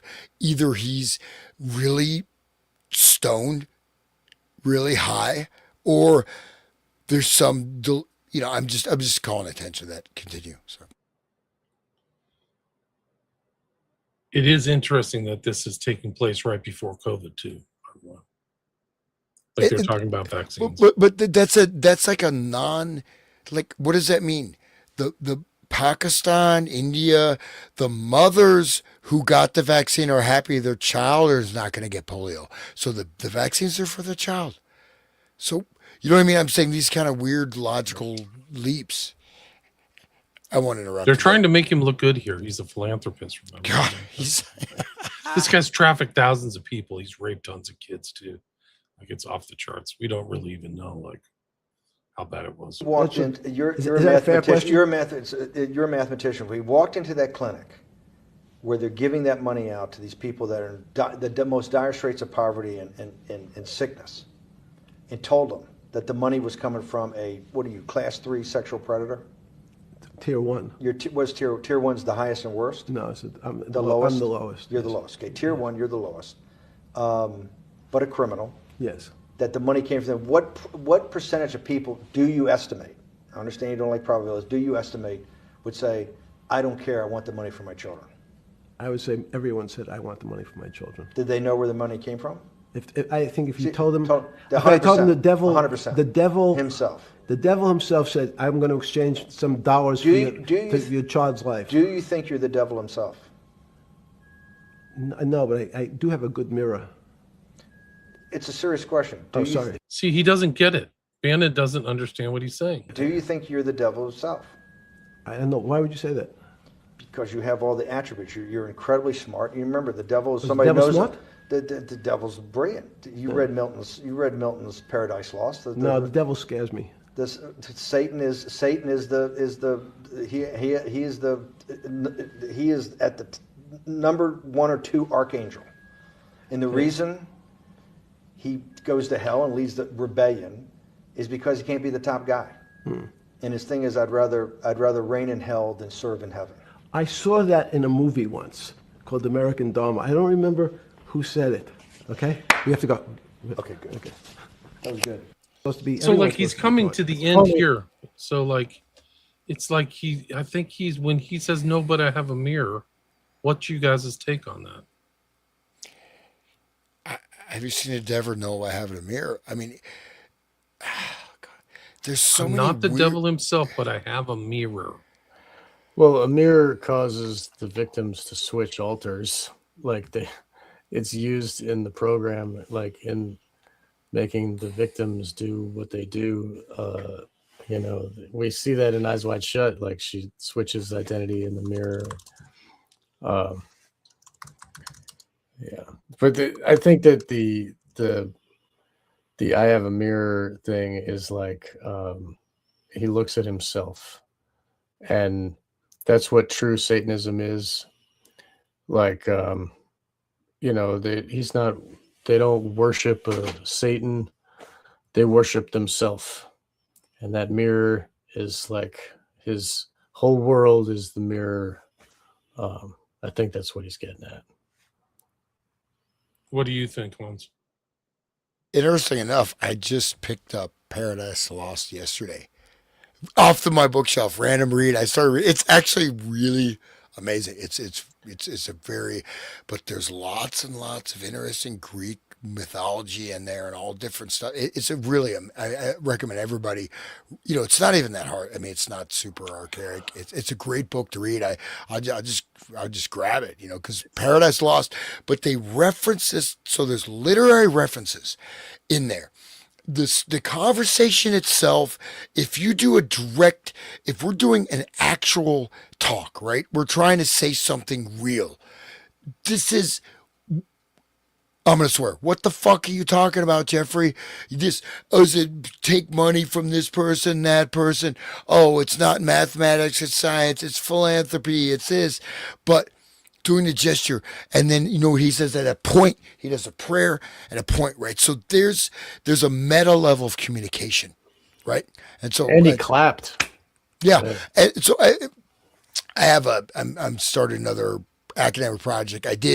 Anybody wants to spend $150 to buy a particular academic book I worked on gestural analysis and conversation. So I've actually studied, and I came up with a metric to look at gestural analysis of different layers of meaning and meta meaning, right, in conversation. That's why I'm kind of keyed into this. But so in this conversation, the actual meaning is the meta meaning, right? It's like a film. The hidden subliminal images are what's actually being communicated, right? On the surface is this, right? So what is he actually saying? I mean, obviously, sorry. Okay. Hey, Satan, go away. What is he actually saying? I was kidding. What is he actually answers? Do you have a mirror there? I have a mirror. No, please. Maybe I'm on air. So, but I mean, dude, it's fascinating though, right? The way he does this, and then he just non sequiturs. He brings up Milton, and he goes to this. Oh, I heard that in a movie once. Like the American Dharma is a movie by Errol Morris about Bannon. Oh, really? He's making a little inside joke. like joke. These are inside jokes with him. No, but I saw that in a movie once. He points at Bannon. He saw the movie. He knows enough about Bannon to watch that Errol Moore, very famous guy, by the way, Errol Morris, who's done stuff on like mind control and things like that. But he knows enough to like say he remembers hearing Bannon probably say it from that documentary. But this created the MAGA movement, right? The mythology. I mean, Charlottesville, people that weren't there, right? That's kind of when I got it. You know, it was like little, and actually much sort of hotter edge, right? For some of the un-PC stuff, right? So Charlottesville going into the, you know, January 20th, you know, whatever thing, and all the people arrested. This created the weight of the mythology. And guess what? At that time, man, you know, Trump was giving these speeches on, you could find them on like AM radio. I drive around the country to hear these AM radio speeches that were like really good, actually. Like pretty, you know, kind of like epic hours and hours of speeches, like after, you know, the election, this, that, even before, I mean, sorry, after 2020 and all this stuff created this whole weight, right, for the presidency. Yeah. And then it became what? It became American Empire. We rule the world. Yeah, MAGA is great. You know. I mean, Now it's merging with Israel. American Empire, Israel Empire. Yeah, put on the black. Let's wear the black cube. All right. Yeah, you know, wear the black cube on your head, like wrap yourself. Yeah. But the devil's Trump, man. Trump is like the devil's Trump. You know, you see that Book of Revelation, right? He is there, set up, same criminal network, the Roy Cohn, New York City Mafia, the real estate mafia, Bronfman family, this, that. I mean, straight up, and being created as a mythological figure. And I think that's why the Paradise Lost metaphor has relevance or weight, because, you know, they're also communicating to the insiders, like what's going on. Right. Good point. I think that it's a very profound final statement of this 2 hours. They're exchanging stuff about devil worship. I think that he's saying he can communicate with spirits through scrying mirrors, and that their inside joke is that he saw this whole thing about ruling. He didn't want to rule in heaven, so they're identifying with Lucifer. That's my take. So it's funny that they always go for Paradise Lost, and you know, like, why is that the canon? Why, you know? I know when you said Paradise Lost, I thought you were talking about the West Memphis 3, but maybe that's the inside joke of the title of that documentary. Probably is that's it. 1993. When did it come out? 96. Probably they're like, you know, Luciferian reference of like that's what people like. It's like people who read Paradise Lost not for the religious like Christian ethos, but they're like identify with this bad guy. You know, this is why I read it. Like carving a star in their chest and whatever. Yeah. So give us the two answers. What the one answer that I know in my case, is your money dirty money? If you live, I just asked a question. Is your money dirty money? No, it's not. Blinks too. So, like if you want to talk about body language, when you blink a lot when you're talking, you're lying. Like it's a known tell. Like blink rate goes up. In fact, why is it not dirty money? Because I earned it. A heart. But you earned it. I earned it legally. We went back to this before. You earned it. You earned it. He actually just nods like sideways too. That's another body language tell, is like doing this. I earned it, and he's saying to himself, "Actually, I didn't. I actually was given it some other." Advising the worst people in the world. Duper's delight, correct? That do enormous bad things, and just to make more money. So. Listen to that statement again from Bannon. And understanding. Advising the worst people in the world to make more money.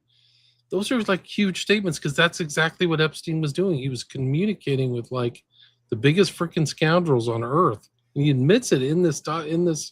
We could do a whole nother show on this.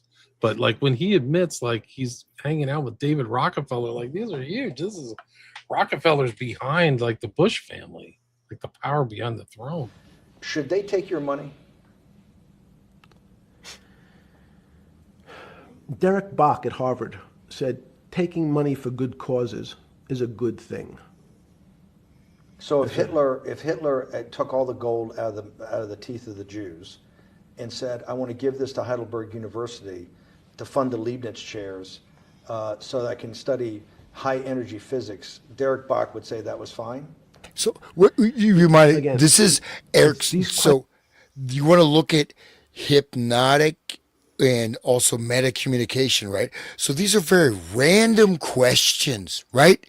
And the way he does, oh, Derek Bach or Eric Bach at Harvard, like what does that have to do with the question, right? It's a direct point. Okay, you know what I mean? Like these are not complex questions really, right? Yeah. They're really, I mean, okay, if you want to you can make it complicated if you don't have morality, if you don't have an ethical compass, if you're not connected with creation and what truth is and reality is. I'll leave that there. But they're not complicated questions really, but it's like, okay,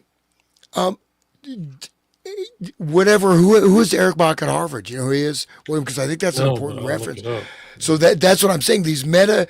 Then he goes to this thing about gold teeth, and some, which is most likely a, propaganda, bullshit story. I hate to say, who knows what he's talking about. And he's going to Heidelberg University, and then he's talking about particle physics that ties into CERN. Right, so all these things are being juxtaposed. So it's very fascinating. Like this is almost like high adept occult language for the masses as they work a spell, invisible hypnotic web. It's funny, but like it all comes down to would people take money? Yes.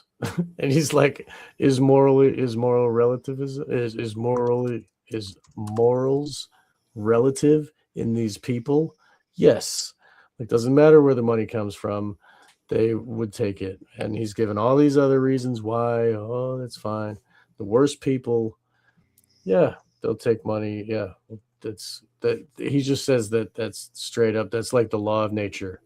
Yes, people work for themselves. All people are satanic, even the mothers that have kids that need vaccines. Like they all work for themselves, and that's what he's saying. And in the end, he's like, yeah, I got a mirror. I look out for number one. Anyway, that's my interpretation. But he inverts it though, because he says the mothers in India so there was, I don't know if this particular thing, but there were vaccinations that were given to mothers that the kids had birth defects. So that's another inversionary level, right? They got certain vaccines. He's not talking about the mothers being thankful that their children are vaccinated. The mothers were thankful they were vaccinated for their kids and their kids that had friggin' birth defects. So I mean this is discourse, and these are billionaires. They're not just some dude sitting in his friggin' basement like me. These are people with power and wealth that run the world supposedly. So we owe their discourse some critical reasoning, right? In terms of what are you actually talking about when you're jumping from one thing to another. So now you're talking about extracting teeth from, people waiting to go in the Zyklon B gas chamber, and you're going to build a high particle physics, reactor out of people's gold teeth. So that in itself is a total non sequitur. Right? I mean, seriously. I mean, he's saying the particle accelerator actually produces gold. It makes gold in very small amounts instead of like feeding gold into it. It makes gold. Yeah, I don't mean to go too far afield on this, but I just to pull it apart. Like, notice these weird inversionary non sequiturs, right? Like, so. Anyways, it's fascinating, man. I mean, Bannon is saying we're both high adepts. We're both high, as you said. I think that's what he's saying. I think we're you're right. both high adepts, and we're going to cast our spell.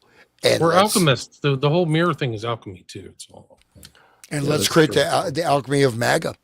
And so they're talking to each other with these word forms and concepts that the average person wouldn't get at first take. Like when I watched this first, I would not have even. I just passed through it just like Bannon, or maybe it's an insider. Questions where good people on both sides, like your Charlottesville, could differ. I don't know the answer to So this so question. tell us the two. Give us the two answers. What the one answer why it shouldn't be, and then the one answer. Derek Bach says, "I'll essentially take cash from anybody because I got so many projects, so many good guys, and this is the way I'll do it." So I'm indifferent to where the cash comes from. Money's money, and if I got good guys, I'm the fiduciary. Says these are good people and this is good research. Okay, I'll take the cash from any source, including you. What's the other argument? Let me give you that. I know in my case, Is your money dirty money? if you live, I just asked a question. Is your money dirty money? no, it's not. So in fact, Why is it not dirty money? because I earned it, But you earned it. I earned it legally. We went back to this before. You earned Yes. it. You earned it advising the worst people in the world, right? That do enormous bad things. These are huge admissions. You earned it, just, giving something to the worst people in the world, doing the worst things. This guy's a central figure in the freaking vampire underground, global vampire underground or something. The global octopus, as Charlie Robinson would say. And just to make more money. So instead of asking me the question, should you take the money? Because I think it's a legitimate question. Do you think it's a legitimate question? Yes, no Why? question. Because I think about, ethics is always a complicated subject, but I can tell you that with the money I gave to help try to eradicate polio in Pakistan and India. Right, but that's what you're saying, right, Hans, is that these shots actually did the opposite, right? They made people birth sick. defects. Birth defects. They were, that's like the polio thing. Well, this is, remember the United States, the polio vaccine.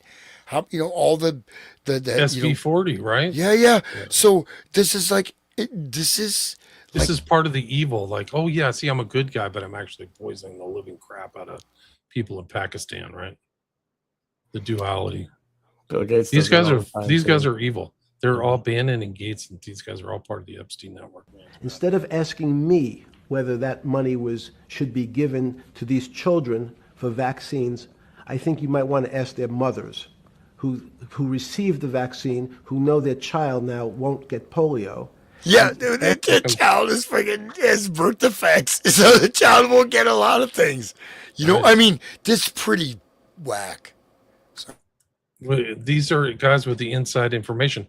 There was documents or emails within the Epstein files where he's talking to this Wolf guy who's a key component of one of the companies called Metabiota, and they're like, let's get together and plot together.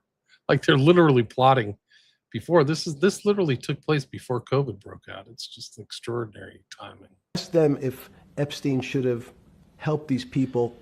If we with walked their in, money. if we walked in, you're is a that a fair mathematician. question? You're a mathematician. If we walked in. Derek Bach, by the way, is the head of Harvard from 1971 to 1991, and then had the position. So he was also the dean of the Harvard Law School. The guy's pretty much of an academic superstar. To that clinic where they're giving that money out to these people that are in the most dire straits of poverty and sickness, and told them that the money was coming from class 3 sexual predator? Tier 1. Tier 1's the highest and worst? No, I'm the lowest. You're yes. the lowest. Okay, tier 1, you're the lowest. But a criminal. Yes. That the money came from them. What percentage of people do you estimate? I understand you don't like probabilities. Do you estimate would say, I don't care, I want the money for my children? I would say everyone said, I want the money for my children. Did they know where the money came from? I think if you told them, if I told them the devil, 100%. the devil himself said, I'm going to exchange some dollars for you. Okay, so William, just the analysis, right? So this is where you look at this weird little random, they kind of jump back and forth, right? Random things, and then he goes, devil himself, right? So this is kind of interesting, right? This little short exchange, if you go back just a few seconds, and notice how they just jump, positional points, standpoints, all this stuff. This is quite, where they're giving that money out to these people that are in the most dire straits of poverty and sickness, and told them that the money was coming from class 3 sexual predator? Tier 1. Was tier one's the highest and worst? No, I'm The lowest? I'm the lowest. You're the yes. lowest. Okay, tier one, you're the lowest.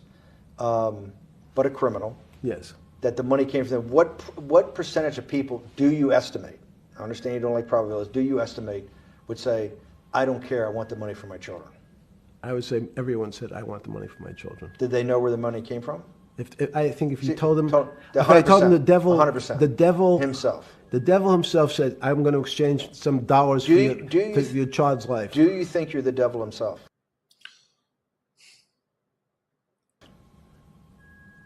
Takes a minute, blinks. No, but I do have a good mirror. No, but I do have a good mirror. This guy's an alchemist, man. This is very cool to me, man. I'm not trying to make that up. I'm saying something. This is like, it's either me or he's communicating with spirits. And there are tons of like mirrors in Twin Peaks. It's like a common theme. And it's all about alchemy and transformation and seeing into the darker self and all that stuff. That's why people have mirrors. Doesn't the rapist dad look in the mirror and see Bob? Like his face turns into Bob, and then he goes in there and he harms his daughter. Yeah, no, it's like it's really deep. It's like deep usage. Portals, revelation of evil, especially Bob. Mirrors often expose malevolent forces. Bob, the demonic entity, is strongly associated with reflections. Jeff is smart enough to know that. He knows what's going on. He either thinks of himself in the mirror as a demon or he's in communication with Satan. That's what they're talking about this whole 5 minutes. It's a serious question. Do you think you're the devil himself? I don't know. Why would you say that? Because you have all the attributes. You're incredibly smart. You remember the devil is somebody who knows smart? The devil's brilliant. You read Milton's. Do you see that he raised his? Do you think you're the devil? And he raised his left hand, like, oh, and he puts it behind his ear, like, what? Like, it's the left hand path, you know. He wants to hear it louder. Like, what? Say it again. Yeah. No, the devil scares me. Satan. So if he says the devil scares him, he believes that something like that may exist, right? It's not, like, oh, that's a. It's not. He didn't say, oh, it's a fairy tale or it's some kind of Christian myth. He is at the number 1 or 2 archangel. And the reason he goes to hell and leads the rebellion is because he can't be the top guy. And his thing is, I'd rather reign in hell than serve in heaven. I saw that in a movie once. So notice American Dharma. So he's got this like power circle, right? He's generating this. He's moving that around. Then he points, right? It's a left hand, right? Is he pointing to left or right? I saw that in a movie once, and you know, so that's. I mean, right there, you know, they are linking, you know, whatever power it has. But I mean, a lot of people probably watched this. I mean, it was also a cover for Trump, but it was also, I mean, this, like, did he actually help starving people? What did his charity go to? I never saw anything altruistic about him. No, let's give some birth defects to like poor people in Pakistan, and the mother will, okay, then maybe they don't have to take care of a child. Is that? I mean, it was funny when he was a philanthropath. Yeah, when he was saying the lowest level, he like put his hand up and then raised it higher. Like, the lowest level up here. Like, it was pretty funny. Yeah, it's the truth like wills out. It just, you know, it oozes out of him. He can't hold it. The blinking, like, are you the devil or whatever? He was blinking and rolling his eyes and blinking, like, yeah. He's finding some kind of joy in being compared to it, right? He doesn't feel nervous or retracts into himself or something. He's like laughing, and then we're done. Another thing is that all of in the hierarchy of evil, they're all afraid of the devil. Like all the lower demons are afraid of the big guy. So he's just saying, yeah, I'm in the hierarchy. I'm afraid of the boss, you know. Like what? Anyway. Right. He's been doing the devil's work for decades. Oh yeah. To go. Okay, good. Okay. That the money came from them. What? But I think he says like it's time to go. It's like he's the one who initiates. No, the devil scares me. Satan is at the number 1 or 2 archangel, and the reason he goes to hell and leads the rebellion is because he can't be the top guy. And his thing is, I'd rather reign in hell than serve in heaven. I saw that in a movie once called American Dharma. I don't remember who said it. Okay. Yeah. Yes, so he's the one who's wrapping it up. And the clap, the hypnotic thing. Yeah. the clap is a closure. It's Yeah. a sealing. He's doing an energetic sealing. It's a ritual Yes, he sealing. is. Yes, he does he the knows prayer mudra, right? He does that. He's like, I saw that in a movie once. Boom. And so that's It's him. Wow. Forgot. It's even more interesting.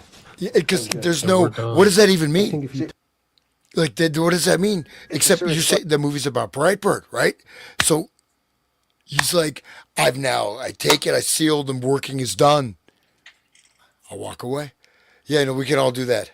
You know, I'm seriously, like you're not No, but normally I going have to a do good these mirror. kind of gestures when you're talking. You know, No, but I have a mirror. That means that he has. See, and then nobody describes a mirror as a good mirror. What he's saying is he has something that he uses. So he has a quality mirror that he's looked into the past. That's my take. Because you just say no, but I have a mirror. But right, so he's like qualifying. He's putting a adjective on the specific mirror. Like it's another code type of word. Question. sorry. Do you think you're the devil himself? I don't know. Why would you say that? Because you have all the attributes. You're incredibly smart. You remember the devil is the somebody devil knows smart? The devil's Oh, the brilliant. devil's smart? You read Milton's Paradise Lost. He's No, like the this devil to him scares too. me. He's literally Satan is the he's doing that same sign that we saw Black do. It's not just this. He's doing this to him. He's doing this weird thing with his fingers. Watch as he's pointing his front fingers. he is at the number 1 or 2 archangel. And the reason he goes to hell and leads the rebellion is because he can't be the top guy. And his thing is, I'd rather reign in hell than serve in heaven. I saw that in a movie once called American Dharma. I don't remember who said it. Okay. We have to go. Okay, good. Okay. That was good. he just closes it. That smile at Yeah, the end. He seals it. I saw that in a movie once, and that's like, wow. It's the movie he knows. He knows the movie because it's the movie that is about Bannon. I'm pretty sure we went over this before, but this is just further stuff that he knows NLP. This is a Bannon 1 EFTA 016-15370. And he's done this. He's talking to him on Bill Mayer. He's on Bill Mayer, who's been to the island. That's like an even more interesting element of this exchange, which is it's dated September 2018. He's got to know Mayer's been to the island multiple times because Mayer's talked about it, and a lot of those texts and stuff were deleted. But here he's saying did you see me on Mayer? Let's see if I can find it. See me on the Mayer show. This is at 2:29 a.m. So they're talking late at night. Yes, well done. This is Jeff. Only one 5-minute round, though, not enough. I think your thoughts should be posed as questions rather as declarative statements. i.e., are you aware that Trump has added 10 trillion in value? Isn't it a fact that? Would you admit that? That's all NLP stuff. Right? Wouldn't you admit that's NLP, Sean? I just use NLP on you. I was busy trying to find the commercial from the Batman movie, the first Tim Burton Batman movie, with the Joker selling Smilex. I'll share it. Like Okay. all I can think of is when he smiles like that. All I can think of is the Joker and 4. here. Let's see if Is this going to get a strike from YouTube? yeah, it might actually. We'll just play it with. I'm gonna scroll through instead of playing, That's good. and then we'll see like, oh, these people, they die with a smile on their face, and we can. Let's see. Here we go. Like, look at that. Wow, creepy. Doesn't that remind you Jeffrey Epstein's smile there at the end? Yeah, he has a Joker smile. He really does. It's as if they designed it after this dude, you know, the way that, because it's not a normal, like, flesh doesn't normally do that. Like, look at that, dude. But He definitely, that's what Epstein's face looks like. It's like I couldn't get it out of my head. I had to go find it. So like you couldn't NLP me because my brain was distracted trying to find that. No, image. he actually did NLP you. That's the whole point. And this goes back to the father of NLP, Milton Erickson, going Right. back to where we started this a year ago, right? Right. Almost a year ago. 1 We year of started my life. in August.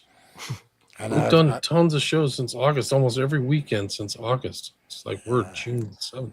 It's We're pretty about awesome. to be at like the year. we should get married. All of us. Yeah, I live in California. Everybody has like a wife and a husband here. So I'm just kidding. I would just be totally. I'm normal. already. Well, then we could go and fight for could podcast say, like, I have- marriage rights. Yeah, Maybe- I really could say I have to consult with my wife and husband. It's actually true. Maybe we get funding. We can get. I get funded by the Epstein. I could call Kushner. Yeah, Kushner's the Kushner. next guy. You know. We go to the island. We'll get a special tunnel. Yeah. How's on? Let's go. Here's our remunerated tunnel. But no, I mean the thing is like this level, of encoding, right? The thing is, it's very natural for them. Okay. There's layers of discourse, and you can see Bannon though kind of stumbles. Obviously that Paradise Lost thing is probably written out. He's supposed to mention it, but you see how he stumbles, right? That, devil thing. And I do recommend, man, I'll go grab the copy of the book. It's actually, it's really cool. It's like awesome to read. Definitely pick it up and actually read a hard copy. I don't know why I read that yesterday, just a random thing. But he's saying he's like, they say the devil is like the most powerful archangel. He's like, oh, really? He's like, oh, he tried to rule. Oh, really? Oh, I saw that in a movie once, bro. American Dharma. Oh, We're done. Oh. Boom. Clap. Ritual's over. Boom. Yeah. Go dissolve in 2 the hours. smoke. Go back to your hole, goy. Yeah. Bannon. Useless shaman Attaboy. goy. Go back to your goy hole. We'll give you some trinkets. We'll When he give you talks- some. You're going hold. See, that's the way he talks to Bannon, like a dog. Like, attaboy. Good boy, attaboy. Okay, we're done. He does. He does. He does. He literally talks to him like he's like a freaking lapdog. Guys, we're at the 2-hour mark. I've had Sorry. a long day. I think for me, I don't know if you guys want to keep going, but I think that's a good place to end. Getting that feeling. Yeah, we're good. That would be it. It's really it's great that we can look at all these different angles and how we've spent so much time over the past year looking at the mind control and the societal levels of mind control and the hardwired mind control of the Manchurian Candidate and the trauma-based reality of existence. And then now we can see the psychology of the psychopaths who are ruling us, and the art that they like to see, and how this relates to everything that we are living in, this soup of Satanism. It's really it really helps to give us a lot of time. We've had a lot of time to really describe the whole picture, and I'm glad that we can have that, and we can keep going with that. It's interesting how it's the kind of initial stuff on the Manchurian Candidate, fiction to fact, the stuff that we've learned has morphed into Epstein, and like some of the stuff the NLP stuff I may not have seen, or we may not have seen. So it's almost like kismet or something, like there's some kind of anticipation where these guys are doing it. They know that stuff. They're talking to each other. So like this mix of like mind control, Satanism, occultism is really It's the real, extant. it's the main nerve. It's like we've got it. We hit the main nerve, and now we can't let go because it's like really what the real thing that everybody should be talking about. And if people remember when we started, we did all this background stuff on the author of Manchurian Candidate, who modeled his nefarious character, the mother of the main character of Manchurian Candidate, as none other than Roy Cohn, Trump's mentor. Trump's mentor. It's all one big evil soup. Right? It is. Hey, chat, what do you guys think in the chat? Well, there's 225 live listeners. Thanks for listening, everybody. What do you guys think? Do you guys chime in? What is your take on that last 5 minutes of the 2-hour ban? And do you think there's something there? Do you think the mirror reference is fake? Do you think that they covered all that Satanism stuff because it just randomly came up, or they intentionally went there because they're both into that occultism stuff? That's my take, is that they're riffing off of each other. So I think it's something a lot more profound than maybe seen at the first glance or the first viewing. It's the clapping and the hand gestures and all that stuff. It's like, let's cover this. Yeah, Mirror Ref is on ports. Thanks, Johnny. You were here from the beginning, so thanks for listening, Johnny. Yeah. Well, the thing is that, see, you know, as we know now, right? At the time, no one would have known unless they had, you know, their work for the FBI or something, or they were going to Epstein's Island, that what kind of stuff they were doing, right? So this guy's harvesting massive amounts of energy, thousands and thousands of women, you know, either directly or associationally, right? Including probably murder and sacrifice and all this stuff, and doing this stuff all day, every day, nonstop. Like just banging that on, plus whatever else he's doing. So when he makes these gestures, they have some weight, right? And they don't need to show off, right? In fact, there's sort of a gathering and a disbursement of energy, I think, going on there within that. You could say it's nothing, but I mean, why would Bannon? Because honestly, like I know Bannon was like, you know, the kind of MAGA guy, and I know supposedly people say he got assassinated because he made some speech, whatever. I never really got that much into Steve Bannon, but that interview is like, oh, Jeffrey, can you hit this? Let me just throw it like that. Oh no, okay, let's throw it from here. We'll do slow motion. Can you hit the balls this big? Can you hit it with a giant bat? Oh, okay, I got it. You know what I mean? Talk about the most non-threatening interview. And then the hardball question: are you a criminal? You're a class 1 sexual predator? That's the worst. No, that's actually the least. But they'll take my money because they'll take money from the devil. So I think that's what they're trying to proffer to the people, is like, you'll still take my money because I'm a philanthropy guy, right? So even though I'm convicted, everybody knows that. But it's like, it's a question, but are you actually doing philanthropy? You don't know. You know what I mean? Are you doing anything to help anybody? No.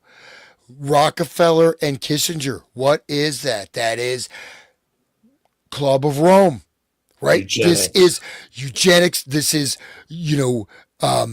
Kissinger's famous quote about whoever, I forget exactly, whoever basically controls the money, the food, water, depopulation, Club of Rome, Gates family going back, same people. Overthrowing Chile, Kissinger's right there at the original September 11th, 1973. Shock doctrine. I mean, all kinds of heavy duty stuff, guys. Really heavy stuff, like overthrowing nation stuff. Right. We could do a whole nother show. We could go, I can send you that 2 hours, because he's telling Bannon the people with the money are the real politicians. The oligarchs are the ones who are running everything. And that's what he learned from David Rockefeller and Kissinger. So he's like, he's telling you that he's kind of showing the audience that he's one of those types of people with all the money who's running these politicians and the culture and things like that. But he said you're a mathematician. Is what you gotta be? We had like a high school degree in mathematics, but you don't like probabilities. What? This all algorithmic programming is probabilities. So there's so much double speak. But again, like these are very powerful. This is influencing all the data centers. This is the womb of these data centers. Right? The AI womb, these 5,000, 6,000, however many data centers in the United States, this is where it's coming from. You know what I mean? Like this is direct impact on our our actionability as human agents. Hopefully I don't have to. I'll become the witch finder. I'll be the witch finder general, man. Mouse. I'll go. Oh, God, they're gonna take me out. I'm gonna go out big, man. I can hear the electric wizard song, I Witch Finder in my head, like all, Dun, yeah, real dun, heavy. dun. Actually, that is a great. That's great. That's a Black Sabbath song I definitely like. Well, The yeah, Wizard. yeah. Oh, the Wizard. Well, I was talking about I Witch Finder. Electric Wizard is a song by Black Sabbath, but then Electric Wizard is a band that took that name, and they did a song about the Witch Finder General, and it's pretty good. Anyway, it's a deep drone doom, very very metal. Did we get any answers or questions? I mean, I tried to post them. I mean, we can go. Jeff says the analysis of the video was awesome. My hands was on fire. Let's see. Maybe Bart says maybe Epstein banning conversation was a revelation of the method. I think that's a good point. I think it was. I think they were just showing a love. Mirrors or minors. That's a funny statement. Good point. I think mirrors, but they probably said off tape minors. Wouldn't be a surprise to me. But yeah, some people nudge. I think that they were kind of in agreements. They were saying something esoteric or inside baseball or something like that. Right. It's hard to kind of go through all this. Twilight Bannon language. had a lot of insider knowledge. It seemed like colleagues. Yeah, I think you're right. There is a, I mean, it's a bit of a tell, but there is a framed picture of Bannon somewhere on one of Jeff's desks. So they're close. Bannon earned enough repute with Jeff to earn a framed picture on his bachelor lifestyle or whatever. What did he have to do in the robes? You know what I mean? To get that level. Two witnesses, one faithful spirit. Epstein is an alchemist, Kabbalah practicing Jewish mystic. I think you're right. I think that is true. I think Johnny I already mentioned. He's at least doing the tantra sex magic crap, Yeah, we've proved that in the books, right? So we had those kind of very heavy occult books, right?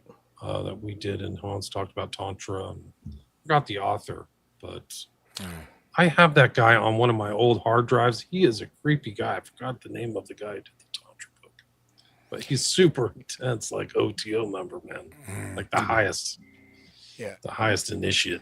Well, just to say, like, so, the Kabbalah and all the different iterations again, oral tradition, this is ancient, maybe I should might as well do it. I've got, please subscribe to my shows so I don't feel like I'm like voice in the wilderness. I'm like my dog's a Samoyed. He's super cute. Like, you want to watch my video again? Let's get one more view. Give it a like. Can you do it? Can you touch the laptop? No, he knocked the laptop over. No, but you mind control your own dog, man. No, he likes us mind control. at least I give him a treat, man. There you go. Okay. But are you the devil giving people treats? Like, never mind. Somebody Sneed says Kushner is a perfect example of physiognomy. You can see the contempt and arrogance that his soul swims. My new thing for Kushner is a detransitioned tranny. That's what he looks like to me. So he transitioned to a woman and then transitioned back to a man. So a detransitioned dude is what Kushner looks like to me. Maybe he's like one of reptile underneath, and it's just like smooth, like like a Barbie doll or something. He's in the Epstein network, dude. There's pictures of him with Black and all these characters. They're all around there, and it's very grotesque. He was probably gifted the wife of the daughter of Trump. It was probably a gift, just like how George H.W. Bush was given Crowley's daughter to breed with for his wife, and then George W. is like a descendant of Crowley, if you believe the whole story of Barbara Bush's mom, whatever her name was. Well, I think you're right, because one of the interesting aspects of this whole Suzanne Albanian Island thing is how obtuse she was in revealing her story. Like, she was telling it to the public, like, this is such a lovely story about us and our new investments. and how we're just building this thing out of our goodwill, and without even having the concept that, like, we know what went on at the Little St. James. You're trafficking thousands of kids. Like, one of the victims said she was raped 3 times a day. So, like, why would you go in public and like get some kind of like journalist who I'd never seen before and then talk about it? Like, wow, like, how's this going to play? It didn't play off well at all. Kind of like Melania saying, I was not part of Epstein. I'm not up. And she has press conference for no reason, you know, like it's very odd. They do odd things when they're a worm on the hook and we can see them, you know what I mean? When they're watching them squirm. Sorry, I went on a tangent in my rant about my dog watching my podcast. Oh, I'm sorry. Watch it again, boy. No, we better watch it. You get a treat. Okay. No, but so Kabbalah and all the various names, again, this is a very, very ancient knowledge system that came through various streams. The primary holders of this particular technology, you could say, is within this Kabbalist, but it's based on logos, the word, emanation of word, letter, numerology as functional codes of the universe and different things. So they're quite powerful. But one of the big thing in Kabbalah is the inversion and changing words around, changing word meanings, and different layered types of meanings, and then also basically described as the ascension doctrine, right? So it's you look at the Zohar and stuff. It's almost like a science fiction novel with all these different planetary systems and all. It's very complex and all different kind of outer space stuff going on, but it's primarily based on letter, word magic, manifestation, casting spells, and using very subtle combinations of these things in in large scale esoteric systems, right? At large scale esoteric that are exoteric, meaning that they can be absolutely material. They can be manifest. It may seem like some obscure occult thing. No, it's very direct, right? It has a direct impact. It's a particular organization. It's this organizational structure, but still using some of this letter coding and numbering, right? So I want to say it's when you talk about its mystical system, letter, word magic, numerology, etc. But it's very practical. You can do it directly actionable in material plane. Like, okay, I'm a separate organization called this. This organization has this color. We'll use this kind of letter magic. We'll get this particular funding. We'll create this type of conflict between these two different groups. And it's still the esoteric overlays there, but actually direct, fully actionable political, social consequences, or you know what I mean? So it's not like just ritual, this and that, but actually directly impacting reality itself, whether through political levels, is it making sense? Hopefully, right. Through political levels, symbolic levels, archetypal levels, and occult levels. So this is what Epstein kind of covered in that little weird alchemical spiel, right? So, but the occult level is there, but it's also very directly actionable in material terms, which is not separate from the esoteric aspects. That makes sense. You can encode the same procedures in real-time political action or whatever it may be. Maybe that's totally makes sense to me. I mean, it's just that they're operating on different levels. That's their fun. That's kind of the what's keeping them amused in their exchange is like, who knows what they do in the background? Like, I mean, God only knows. That's the whole thing is like a lot of these guys on the occult, they like log roll for each other in public. You don't even know. That's the whole weird thing. Like he's on mayor too. Like imagine what that's like. Bannon goes on mayor while he's Bill Maher.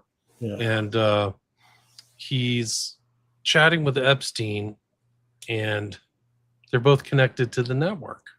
Like Mars connected to the network. There's no question about it. Still is. Yeah. Right. Anyway.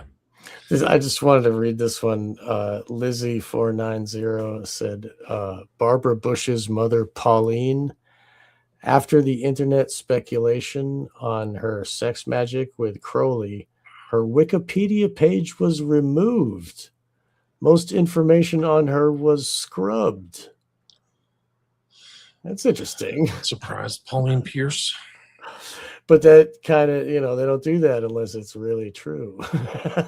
So, right. What's the family name is like related to a huge investment company. I forgot what it was. So this person, Boboos Rue, saying Ivana wears a red string. That's on the left hand. That's a Kabbalistic thing. So did Wexner in his testimony in front of Congress. So I think that's another one of those symbols, like I'm in the club, and I don't know what it means. I'm not in the club, so I can't say. But Hans, do you know about the red string? Like, what's his name wears one? Tucker Carlson has one. Madonna wears one. Like,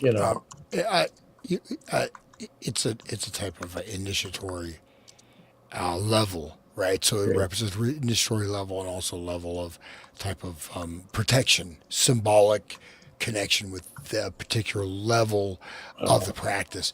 And again, like most of this, it's not written, right? A lot of the magical practices, but yeah, it's so esoteric and complex, and it really, if you go into it,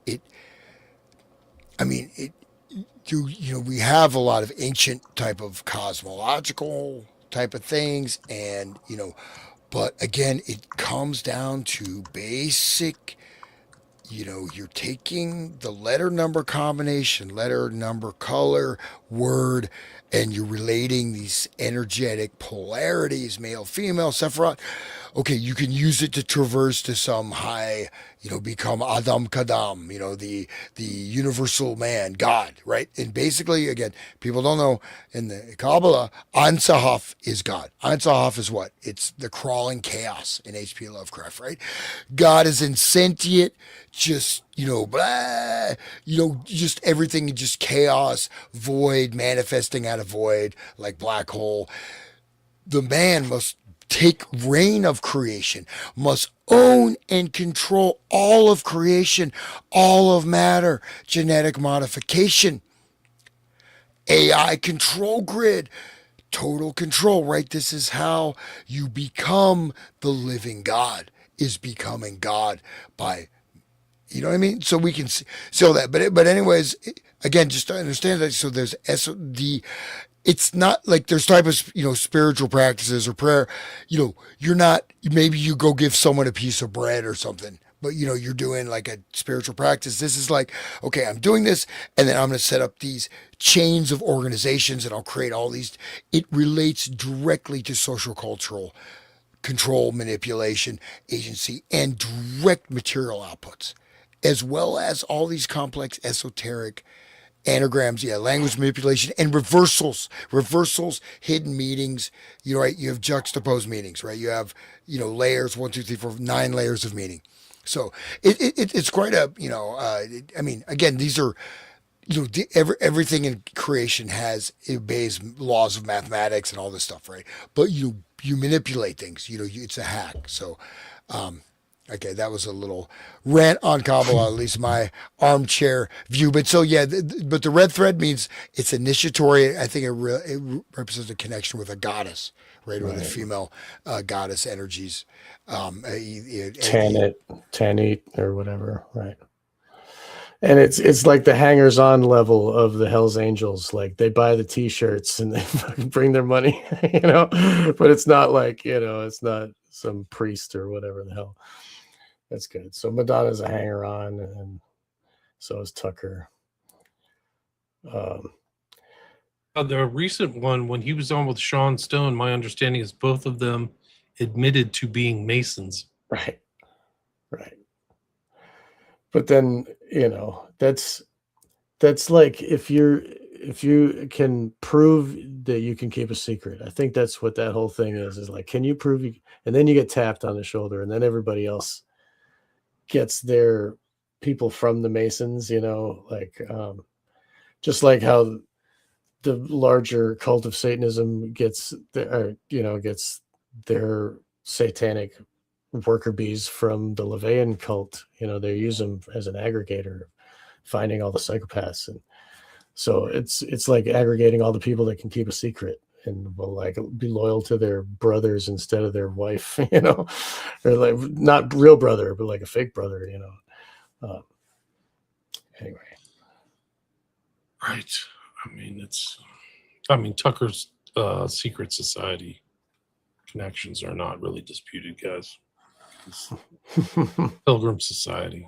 Right. Pilgrim, Jesus, that's like the top of the heap, right? It sure is. It sure is. There's Kissinger and every ambassador to the Court of St. James and every ambassador to the United States hangs out there. So he's not slumming with the hoi polloi. He never has, actually. I don't think he's ever like cooked food for himself in his life. He's a silver spoon kid. He used to wear bow ties, didn't he? Right. Yeah. I mean, there was a funny thing. He went to Russia. One of the tells for me was he went to Russia and he went to a shopping mall and he's like, guys, they've got these carts and you stick a quarter in there and you can unplug it and you can take that cart around the shopping market. You ever been to Aldi? Dude? Yeah. No, he had never been to a freaking shopping mall. That's like, it's like George Bush at the like checkout line. Wow, this thing scans the food. Oh my God. Do you remember that from George Bush Sr.? He had no idea.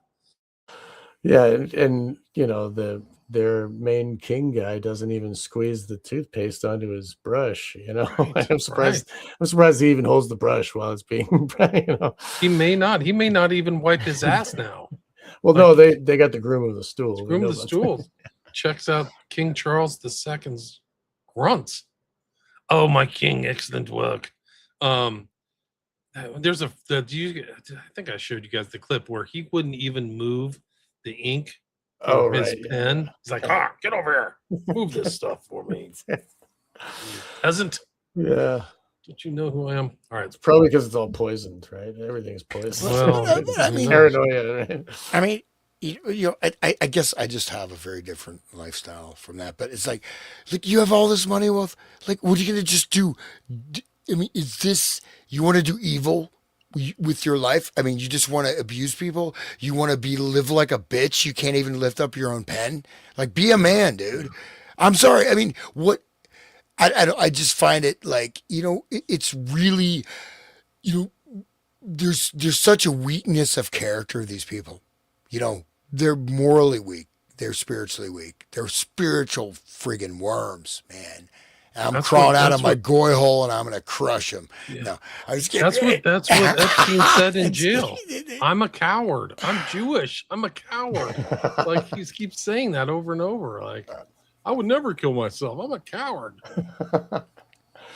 He's afraid of the devil, so he does. He's afraid. It might be him. Who knows?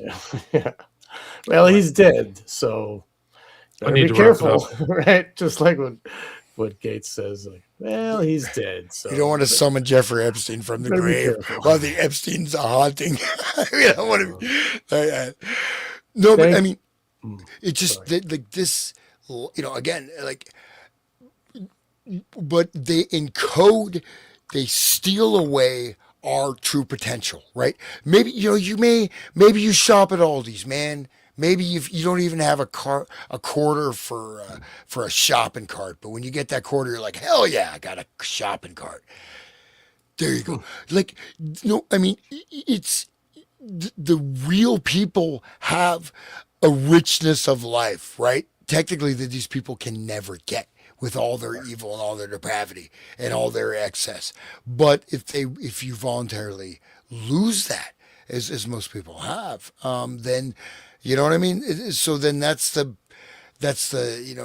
feeding off the carcass of humanity. That's what pornography is, right? And you mentioned pornography. I'm sure you guys have probably done shows on this, all the occult stuff, demonic ritual stuff, and demonic portholes. People are watching pornography, doing chaos magic, wanking their thing, and then, oh, we just did this ritual during this porn video, so now the little demonic entity's going to pop right A into lot your of the porn things. stars are occultists, and a lot of the producers too. Yeah, there's a director that he did the Tracy Lords. He brought Tracy Lords into the world, and he was black magic magician. Like I've got files. Like I was gonna do a show about it before, and I was like, this is too obscure and weird, and should I But I can maybe bring some stuff to you guys, and we can talk about, because while the victim of this mind control, they are in the act of bringing up their kundalini and squirting it out, so it is sex magic. And if they can access the mind while the dopamine hit is happening, it's like they got hypnosis porn where like just this woman voice talking to you, like blah blah blah, just words. And it's next level of it's jacking into the brain while it's getting the dopamine. Well, there's a recent job offer that I saw, is that it's a wellness application, right? And they're doing a daily masturbation session, and if you become a trial for that, you get $2,000 a month, and you have to listen to it. Oh, I heard about that. Yeah, the wellness app. But I mean, is that wellness? Let's dispel your vital seed. It's funny that Tracy Twyman did a book called Genuflect, where it was like loosely based on the guy who was mayor of New York, Bloomberg. He bought this building, which it has a Mithraic temple, and that's real. It's like a Mithraic temple in London. And he bought this building, and she like kind of put his character into the book, and the building runs on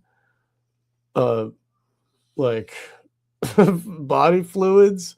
Like people are encouraged to go and like put their wang in a tube and like get one off while they're at work, but really it's being collected for like this big mass mega ritual stuff. Are you kidding? It's really good. That's real? It's not a movie? No, it's a book it's not real. But the real thing is he did buy the Mithraeum and the building around it in the city of London, and he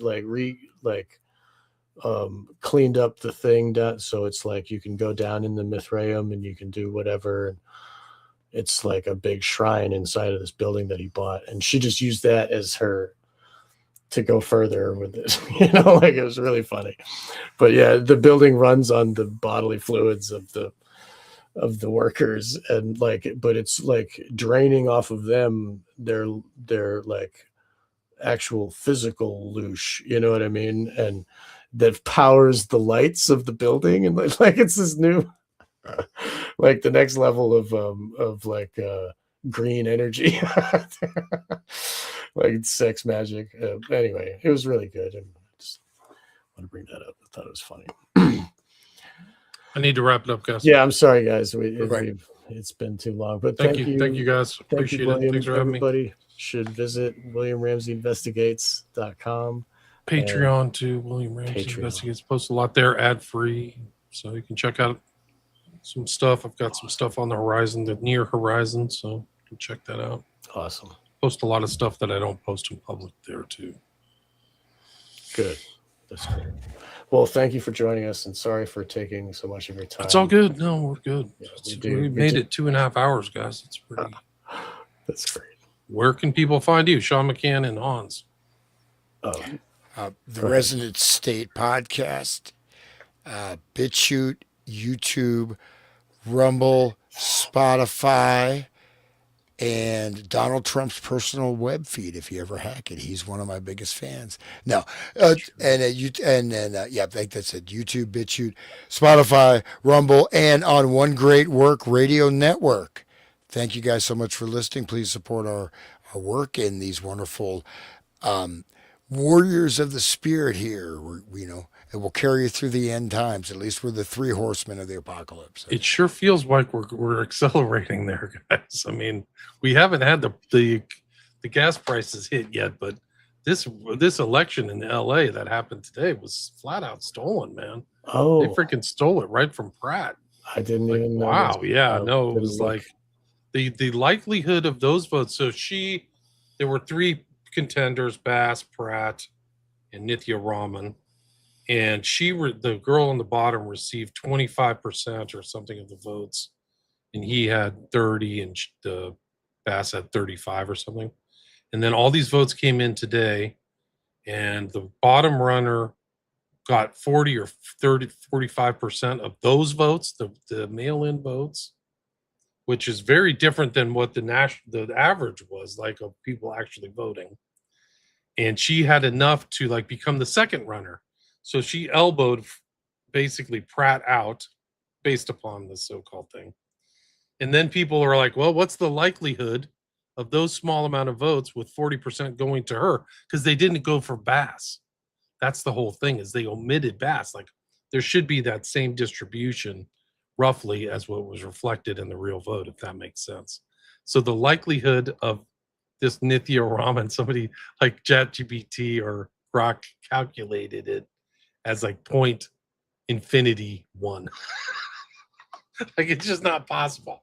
There's just no way that all these people who decided to vote for this third runner, who she cried when she lost, the likelihood of them voting for her was like nil.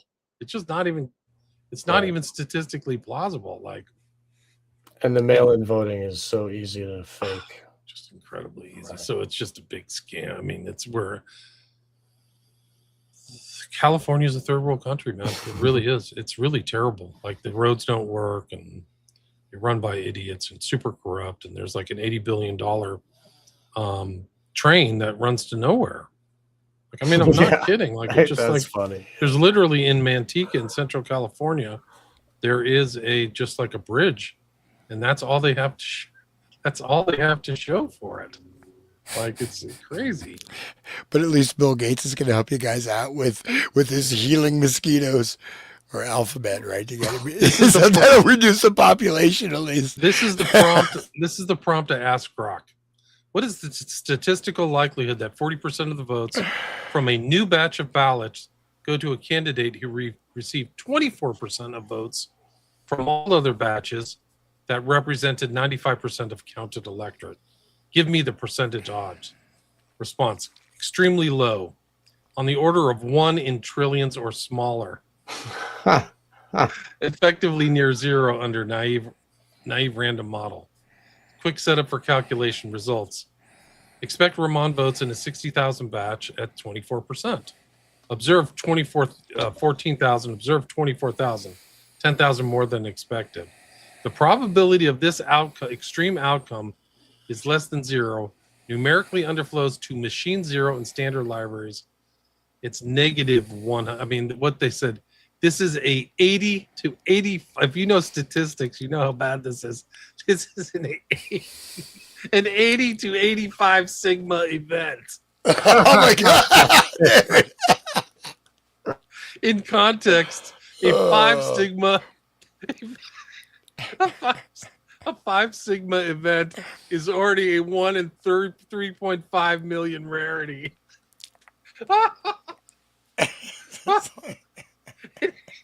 An 80 to 85 sigma event. I mean, it's just a clown show of theft and fraud. Yeah, voting is really. It's not even clever. Like, it's such bad fraud. It's just like, wow, so obvious. Everybody better vote harder next time. It's astronomically low. That's what Rock wrote. So anyway, we're sliding in there, guys. Good luck. Prep. Make sure you grow your own food. Yeah, listen to Wake the Dead. Wake the Dead will help you. The Resonant State. You want to definitely be resident when the world turns to Mad Max. Oh outside man, the I've door. got the supreme power secrets I'll share with you. Yeah, you Don't got worry. supreme power. Well, no, I You'll mean we probably all be do. de-occulted by listening to those shows and Yeah. unhypnotized. Yeah, exactly. Like you'll slap the kind of like hypnotic trance everybody's in out. Hopefully. But thanks for listening, everybody. We had about 225, 250 listeners, That's awesome. and a lot of newer listeners. A lot of the algorithm actually, YouTube's kind of working for me. Like they actually recommend shows and things like that. So I had a lot of newer listeners without doing any advertising. So I guess the shows are the advertising. And I just did a 6-part show on Rasputin, his malignant wow. influence and assassination Dude, I have by to, Yusupov. It's really good. And it shows, it kind of ties in with a lot of our stuff because it shows kind of occultism and Kabbalist stuff and hypnotism. The guy knew stuff, man. He knew magnetism. There's absolutely no question about it that he was using it on anybody he could. And he was like one of these old kind of persons who infiltrate the church. He wasn't really a Christian. He was something from like the old world of like paganism or something like that. Really interesting. So people check that out. But thanks for having me. Thanks, guys. all right, take care. God All bless right, see you. Good guys. night. All right, See you guys. Bye bye. Thank you. Peace, peace, peace, peace.